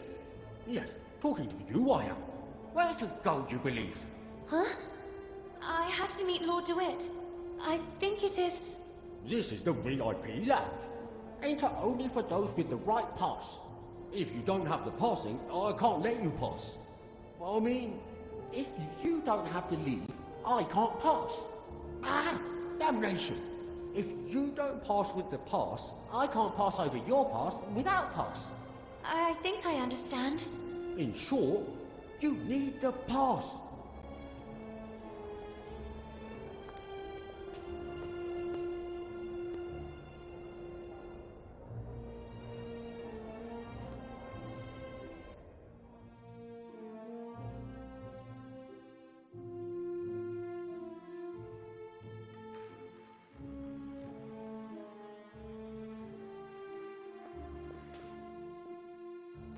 Miss, please give me a number immediately. Who knows? You might bring good luck. 19 red. Les jours sont faits. Rien ne va plus.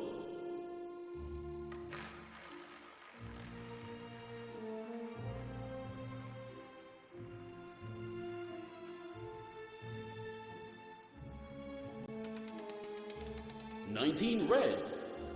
Yes, miss. You are one lucky girl. Please take them. You deserve them.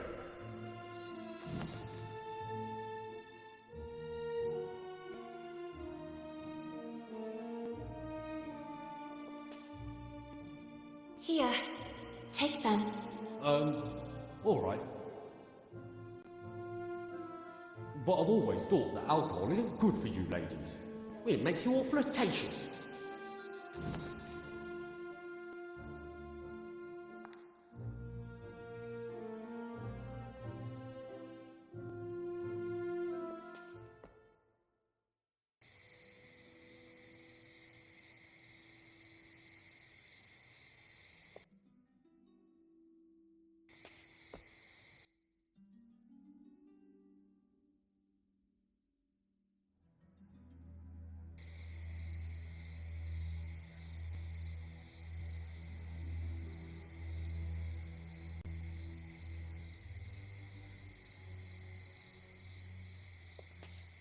You returned to enjoy my seductive pirouettes, didn't you? Then don't waste my time.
Miss Fisherin, please excuse me. You must forgive me. I must have gotten lost and... My science test assignment. The little girl seemed to really hear for the first time the voice of the gruff Miss Fisherin. I worked on it all night at the library.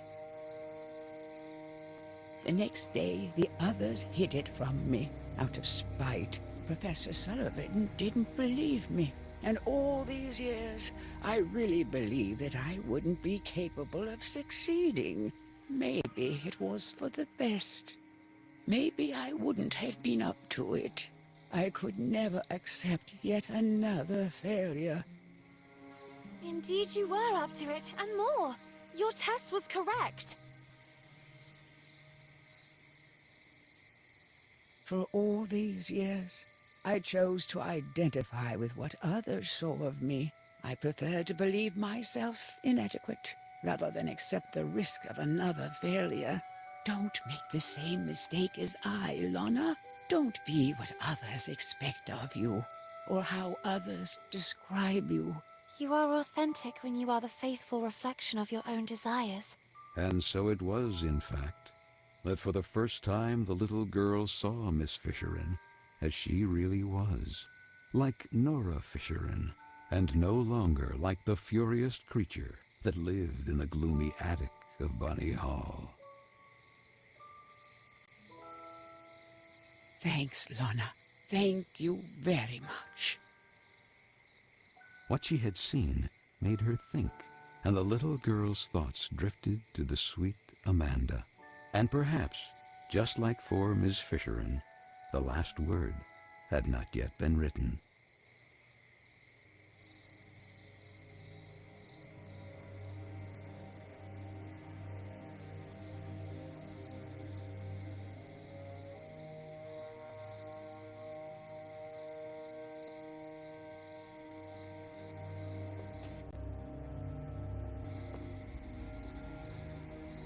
Well done, miss. I really needed that.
Well done, miss. I really needed that. I have never felt so strong. I'm charged like a lion. I think it's time for a dance. And this time, I won't be very forgiving.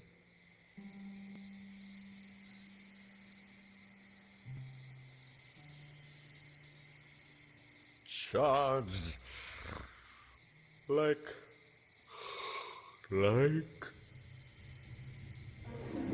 A lion, you said?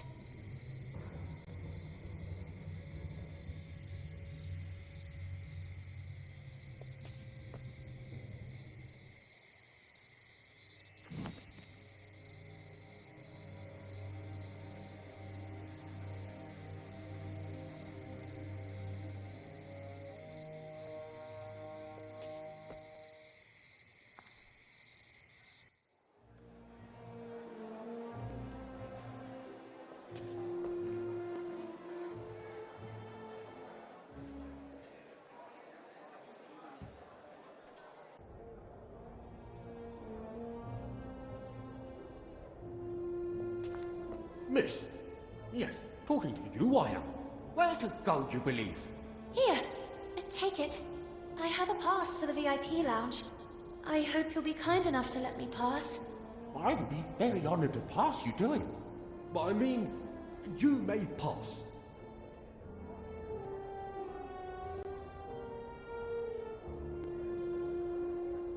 Lana?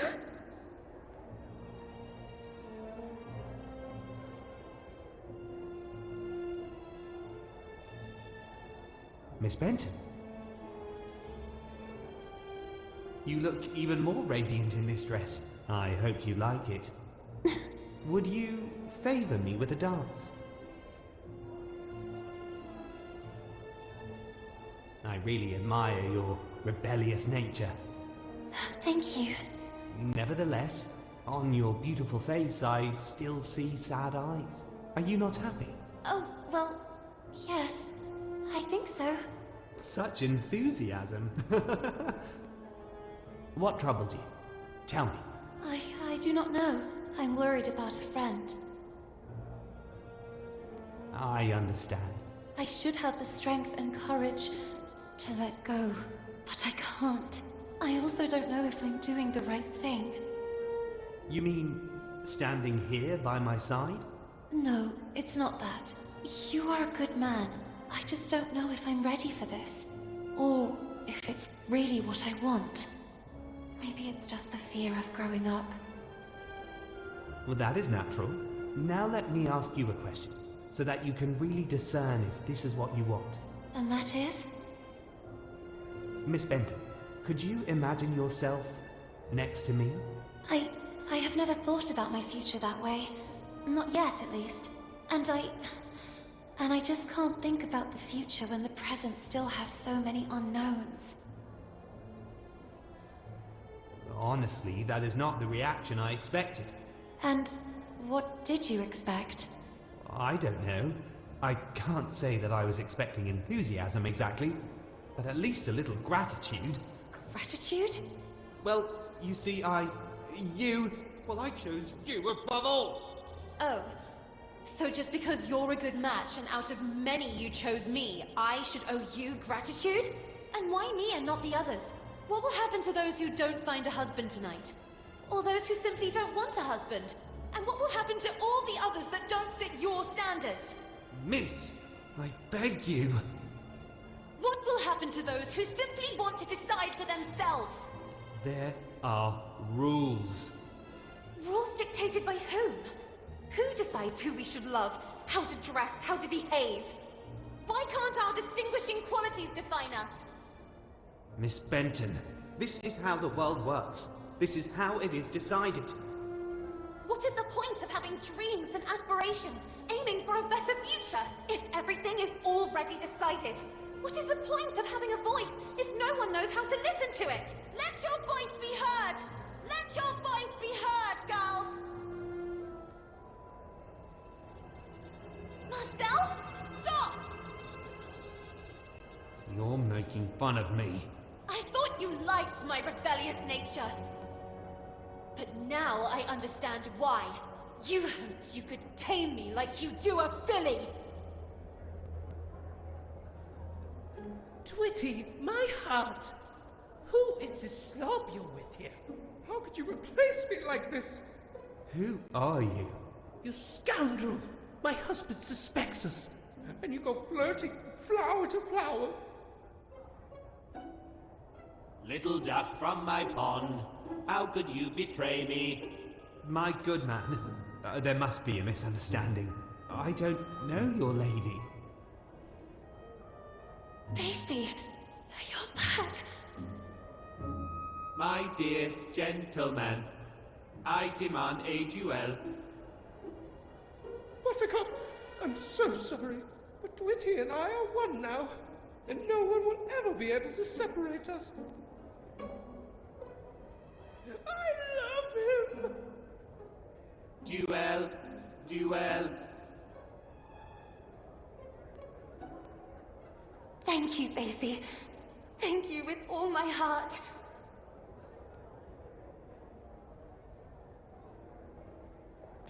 Stop, Marcel! Enough with the running away! I know everything now! Where's Carole? What did you do to her? The little girl couldn't believe her eyes. You're a girl. I'm just Marcel. What happened to Carole? That's what I'm trying to understand too. But the other day, what were you doing near the theater in the basement of Bunny Hall? I saw you. I was stalking a shady figure. There was a nauseating stench down there. They were throwing things into the fire.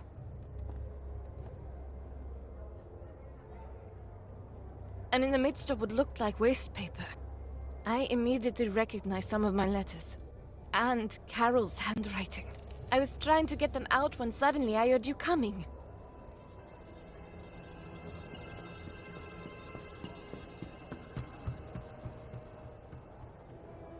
But then you two... how? My parents sent me here from France, to my uncle's house. It's just across the river, overlooking the Bunny Hall clock tower. To fall in line, they said. The rigor of English ladies would make me a real woman. And one day, at the window, I noticed something at the edge of the river. It was a bottle. And inside that bottle was a letter. Were I the wind, I'd blow no more on such a wicked, miserable world. And yet, I say again and swear it now, that there's something all glorious and gracious in the wind. It was Moby Dick. I recognized it immediately. I had read it so many times.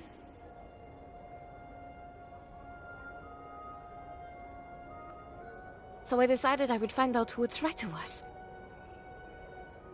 And so it happened one day, on the occasion of an open-door event. A reading group meeting was being held at Bunny Hall. And then, she appeared.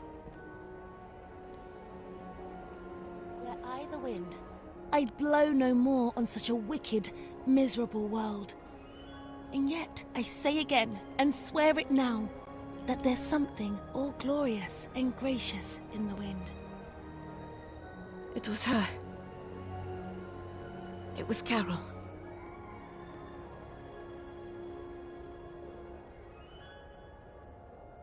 It all started like this. I left a letter for her, and we started writing to each other. My aunt and uncle soon discovered our correspondence and threw a wrench in the works.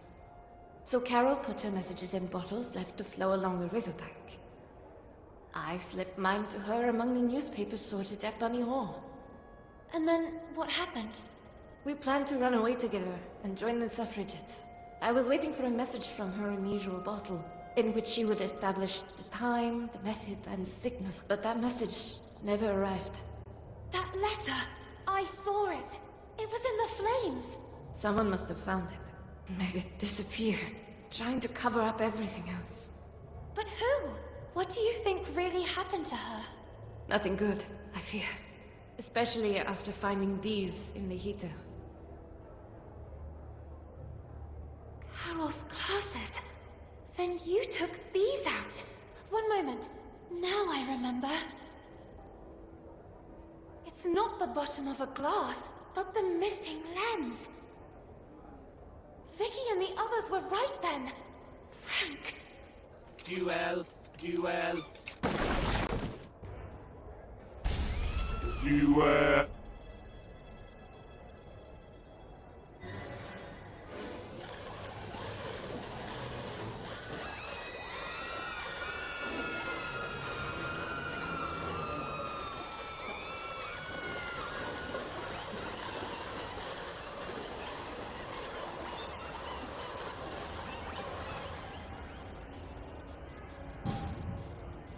To the tower!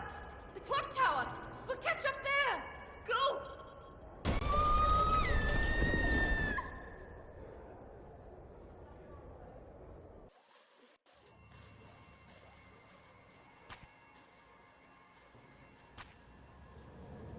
The little girl couldn't believe her eyes. Bunny Hall was in a frenzy. And Frank, he had always been behind all this.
Frank, damn it!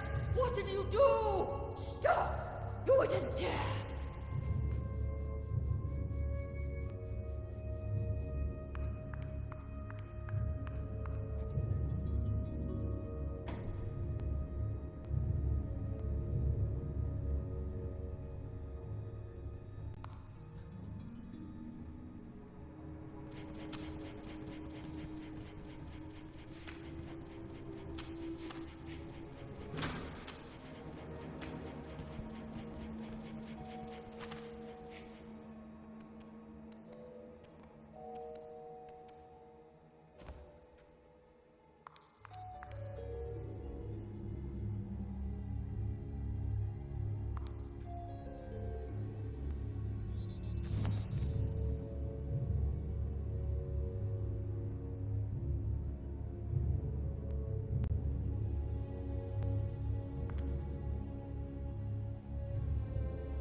For goodness sake, Lana!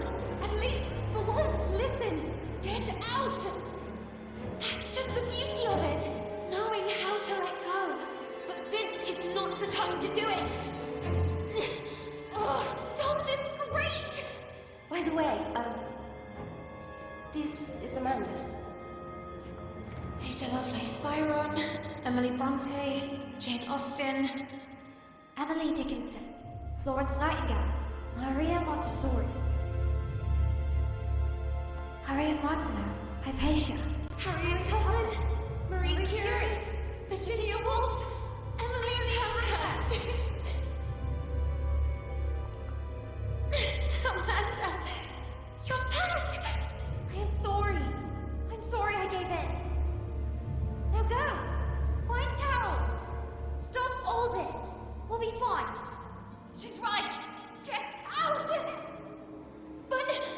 Lana, I won't forget. Now go!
Goodness, that was too close for comfort.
dare you humiliate me like this?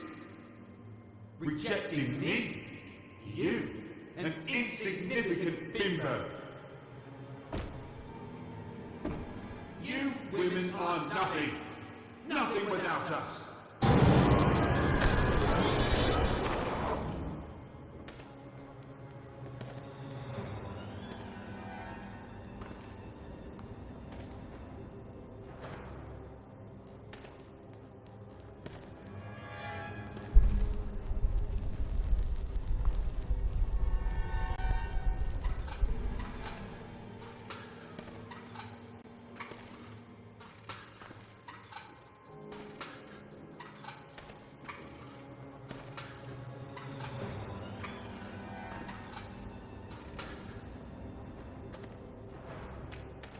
Lana, quick! Grab the rope! I'll pull you up!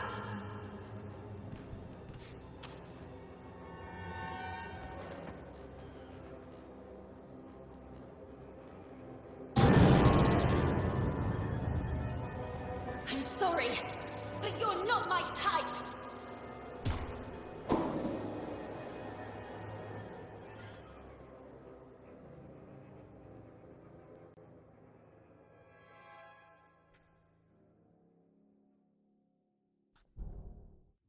Lana! You did it! Miss Benton, are you okay? I never should have pushed you into the arms of that creep DeWitt. In that moment, Frank, the Rust Man, suddenly appeared from the shadows. Frank? What happened to Carole? What did you do to her? Frank? Are you the one responsible for all this? We even have proof. Carole's glasses. Her letters! Wasn't everything destroyed? It's over.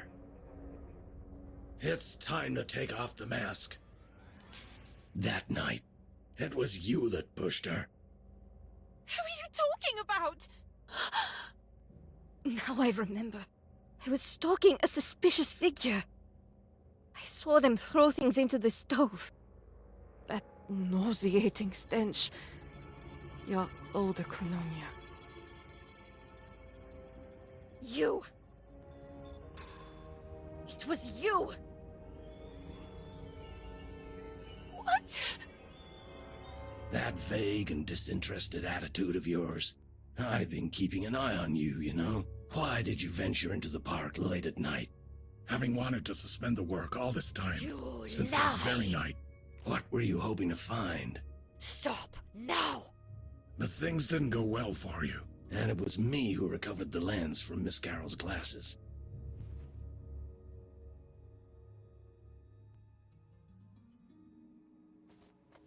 I know how much she meant to you, Miss Lana, and I'm sorry. I'm really sorry. It was an accident! Miss Hinman! And you couldn't just let it go and behave like a lady. Not even the advances of a rich young scion persuaded you to give it up. The best any woman could aspire to nowadays. I had no such opportunity, but you did, and you threw it away. Carole, Carole, Carole! Always Carole! And that other stupid girl, she went looking for trouble.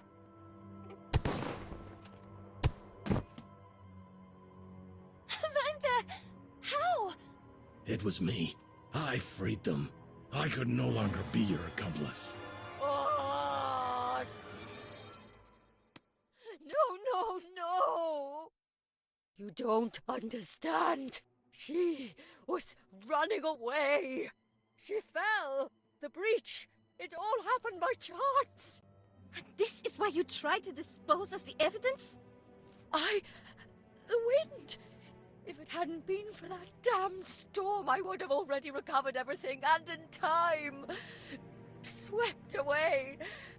And who knows where all that other waste paper ended up? It's really true. There's something all glorious and gracious in the wind. You have to understand me. If the matter had come to light, goodbye to the corporate collective. goodbye to all this. All this? Do you really believe that all this is what we really want? Produce to slaughter animals? Locked in cages?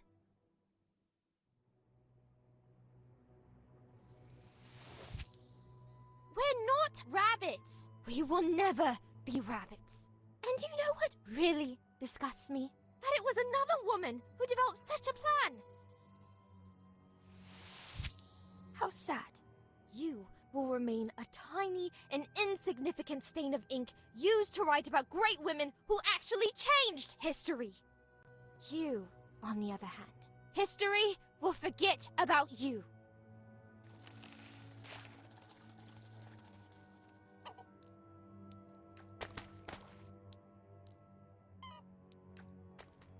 Let her go. And Carole? It's over, Lana. No! How could it be over? Carole!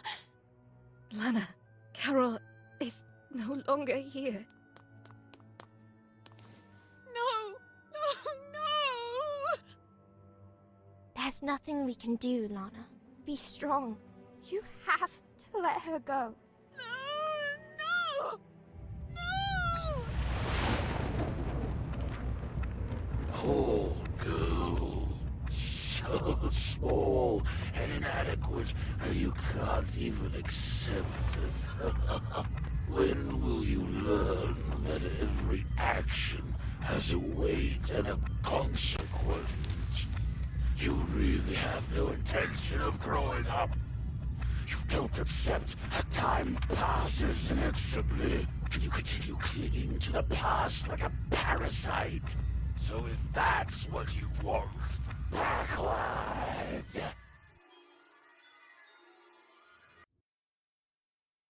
Sweet French, I am writing this letter in the hope that you will receive it. I have decided to leave this place, once and for all. Here at Bunny Hall, I won't be able to have the future I want. My fate is already sealed. Tonight, precisely 5 minutes from midnight, I will fly a kite in the sky. Look at the clock tower, and you'll see it soaring there. This will be my signal to you that I'm ready to leave this place behind, forever. I've studied Frank's movements. The disinfestation work starts 5 minutes before midnight. 5. Frank detonates a first explosion north of the park, just beyond the gate.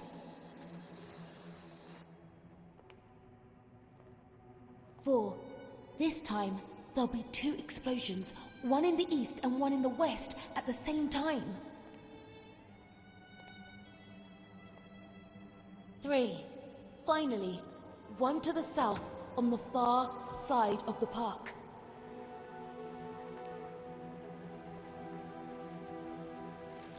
2. The charges will cease for just 2 minutes. Meanwhile, as Frank makes his way towards the gate that from the park leads back to Bunny Hall, it will remain open.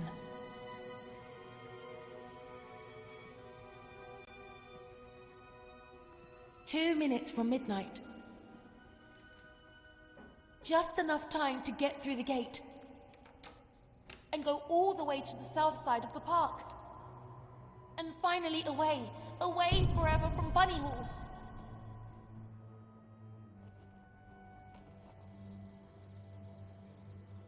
1. Frank will close the gate behind him. That will be the point of no return. Carole! What do you think you're doing, miss? No! Please! What is all this nonsense? Sweet French! That letter! How? You couldn't really be planning to run away like that. I've already arranged your transfer. I gave my word. I beg you! You are grounded, young lady. And thank the heavens that I figured all this out just in time. Enough now. Come back immediately. I won't say it twice. I beg you. Let me go. You are a disgrace.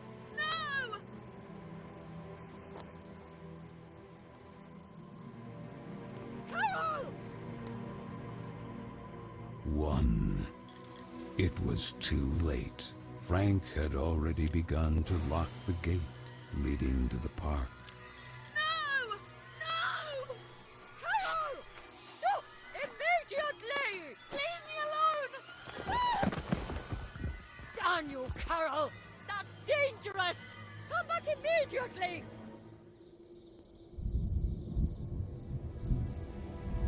Carole! No!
Poor girl. Now I understand why you hope so much to turn back the hands of time, to rectify your foolish actions. No! No! I couldn't have known things would end up like this! If only you had allowed the letter to reach Marcel's hands. Instead, you condemned Carole forever. No! It's not true! I didn't want to! You can't change what has been. And now that you finally remember, Carole is destroyed forever. At night, oh, how you hoped you could bring things back. And that's where time stopped. And that reach for that imaginary kingdom of yours. My dear, it's all thanks to you. What more do you want? You, Carola, regardless of its status, the kingdom is still yours by right. Grant me Carola legitimately, and I will give you the gift you desire most of all. And what would that be? That all of this never happened. I can wipe it out forever. Bringing things back. Isn't that what you wanted? And take you back to those forgotten happy days. I will grant you your mother for all eternity. But be quick. The clock is ticking furiously. My mother? You have my word.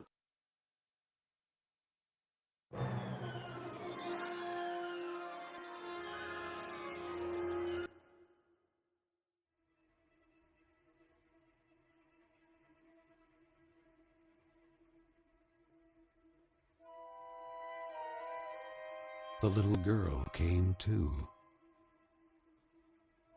The place immediately seemed familiar to her, and she began to look around. Yet her memories before that were hazy, so much so that she couldn't explain how she got there.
Anyone?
Mr. Basie!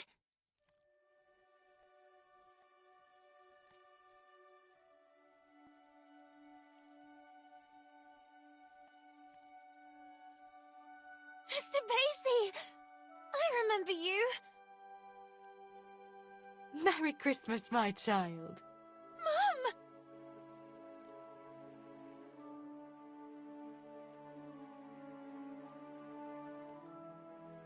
I knew you would remember him. You wouldn't leave him when you were little. Do you like his new outfit? Now he's a real English lord. I didn't have time to finish his umbrella. I had to sew his head back on. Last time you almost tore him to pieces. But he's magical, so he came out almost unscathed. Magical? Do you think he can fly? Only if you want him to. Then he has superpowers! At your service, princess. Do you think he can also heal you? Lana.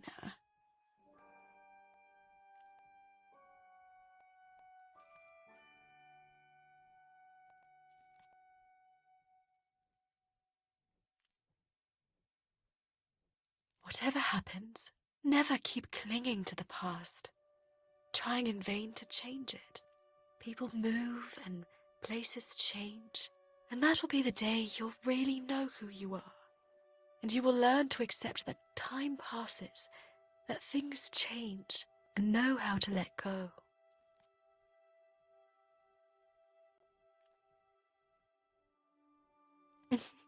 And when you least expect it, you will see me in every choice you make, in the smallest gesture.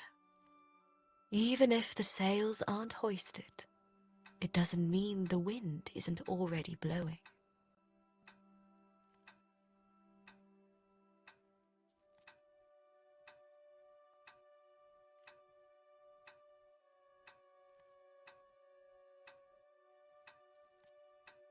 But wait a second. Even if the sails aren't hoisted, it doesn't mean the wind isn't already blowing.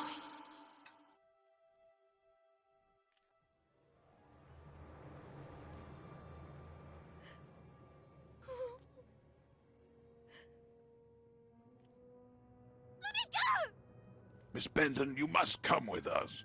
No, please! Mom! The umbrella is not finished yet! Miss, it's too late, and you should accept it. Your mother is no longer here. You have to let her go.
Oh, sorry. That is mine. Hey, you're new, right? I'm Carole. Lana. I know, I get it. It's hard at first, but in time, things will get better. You'll see. Moreover, have you ever seen an estate with an enchanted park? Enchanted? Oh, yes. Carola. It's full of trees, roses, and cute rabbits. Come on, then. Follow me. I'll show you.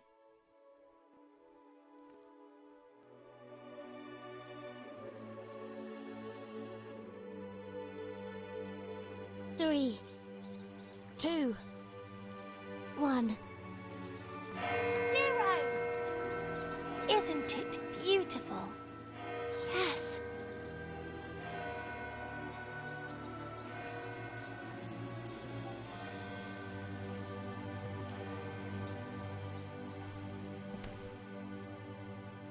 My sweet Lana, I have to go, please. Let me go. No, no.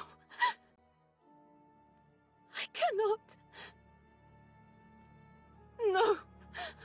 I can't accept feeling. I don't want to have to forget your face too.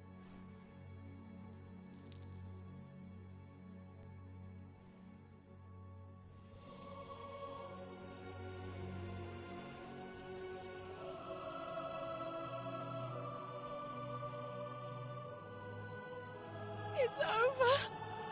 All is lost. No, not while you're around. But what could I possibly... People go, places change. One day you'll learn to accept it. And that will be the day you really know who you are. And that day is today!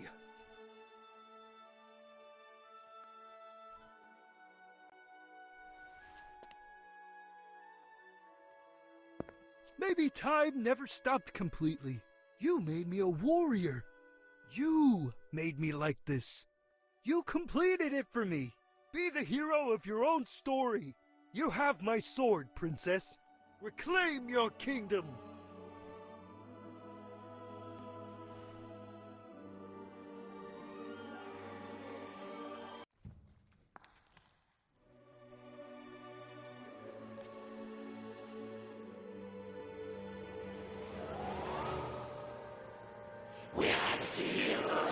Well said. We had. I was wrong to allow you to corrupt the memories of a kingdom that I myself created, and in which I took refuge, as if in an eggshell, unable to accept my actions, or that time passes whether you want it to or not. But you missed a detail, Mr. Keen. That would be... Like Carola, you too are a figment of my imagination!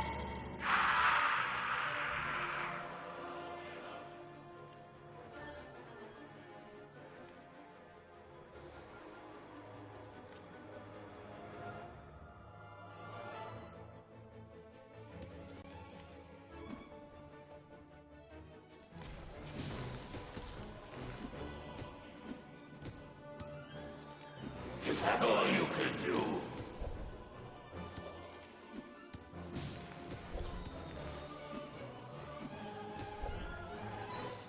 You're not going to put things back the way they were by confronting me. Pathetic little girl.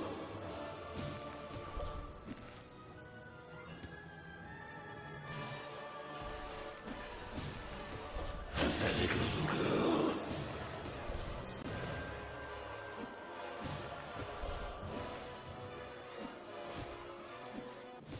There's no point in fighting.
Here, take care of her. Be the reflection of reality that I try to forget. I know you won't disappoint me.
My little ones, arise, creatures of ash, tar, and coal.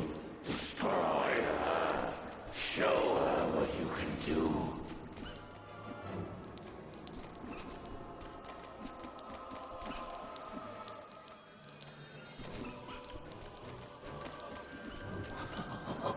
Do you seriously think you can defeat me? Enough! Now you'll see what I'm really capable of. Will you really be able to let go of your sweet Carole this time? No, you won't. Your selfishness killed her. You didn't do it before. Why would you now? And yet she was ready to leave you.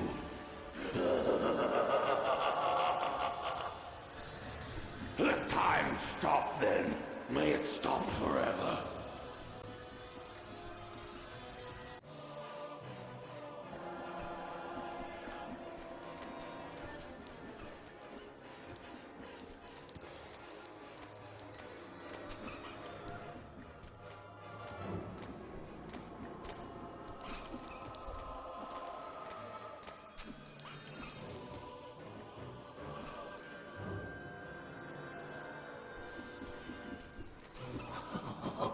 Do you seriously think you can defeat me?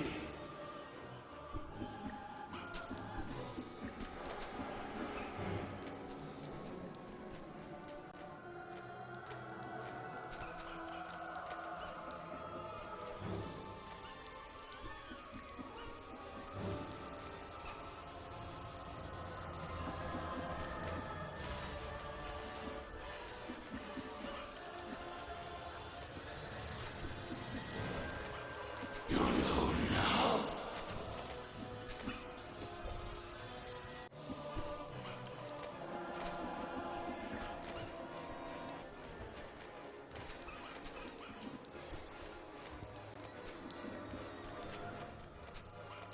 Well, that's your darling baby.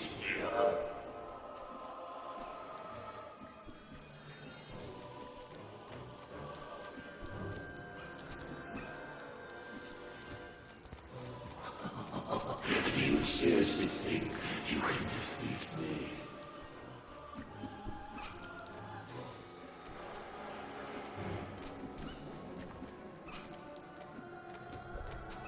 Pathetic little girl.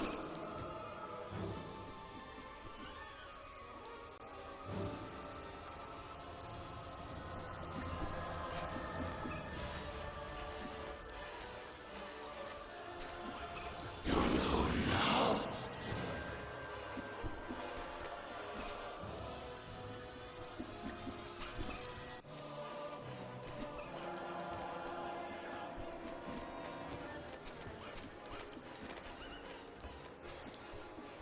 There was no point in stopping time. Things can't change.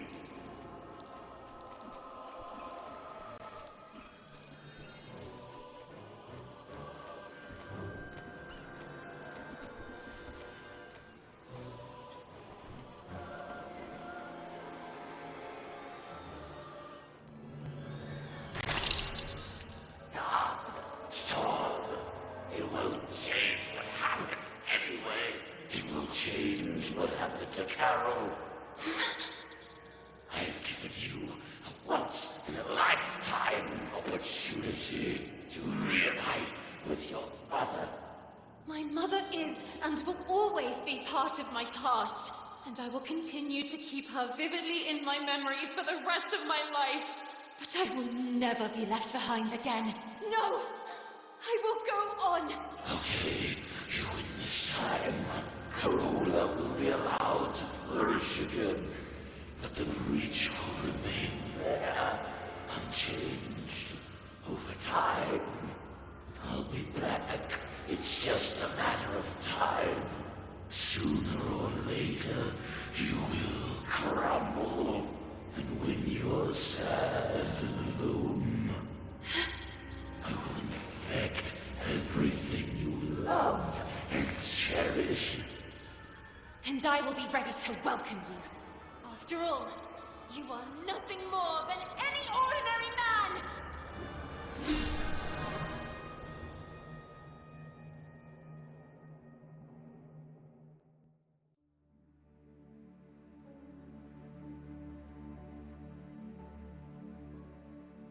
Why do I feel like I'm reliving a moment I've already lived?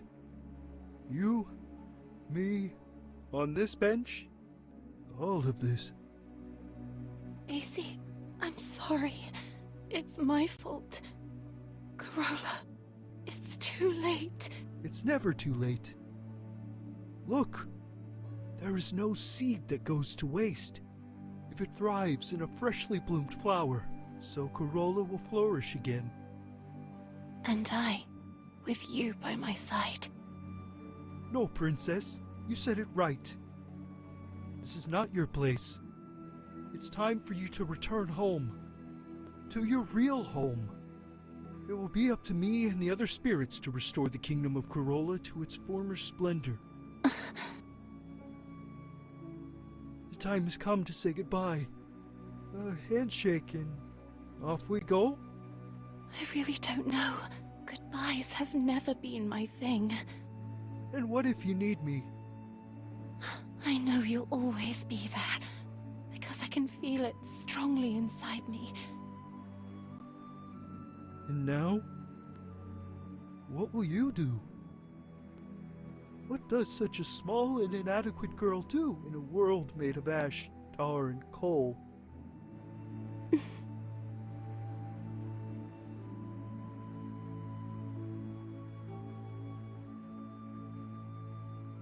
She'll grow, she'll live, and she'll make her voice heard loudly.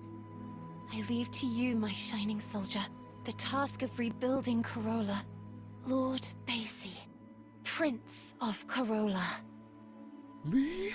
A prince? Thanks, my friend. Thank you for everything.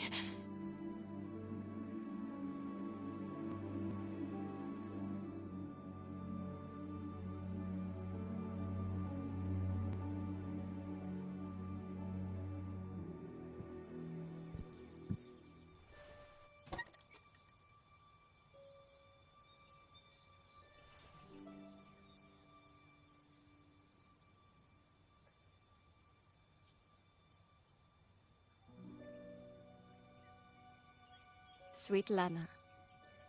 This is Marcel. I'm just arrived in London. I can feel her, you know? Carol. Here. With the other suffragettes.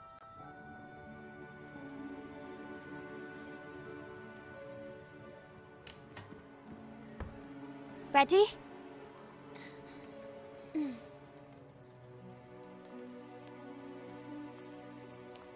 I can hear her voice. And I feel her alive, blossoming again, even inside me.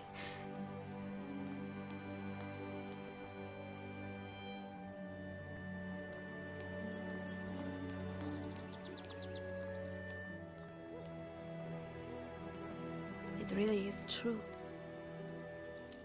There is no seed that goes to waste if it thrives in a freshly bloomed flower.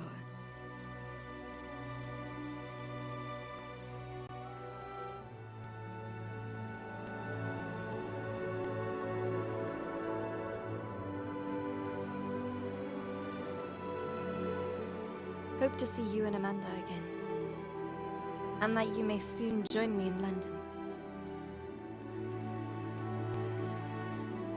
It's true that here on the streets, when the wind picks up, it's frigidly cold.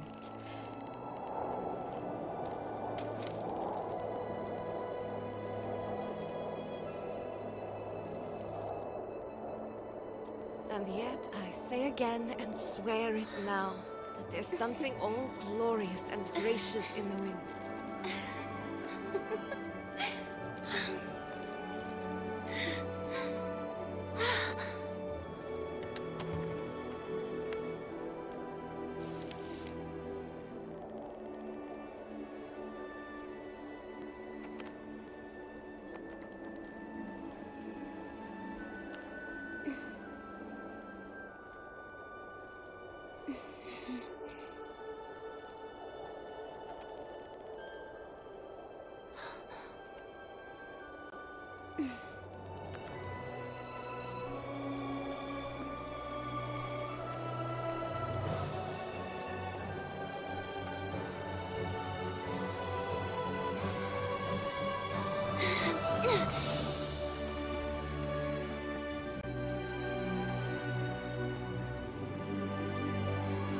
After all, what did Carol always say? When things don't go the way we want, try to see them from another perspective.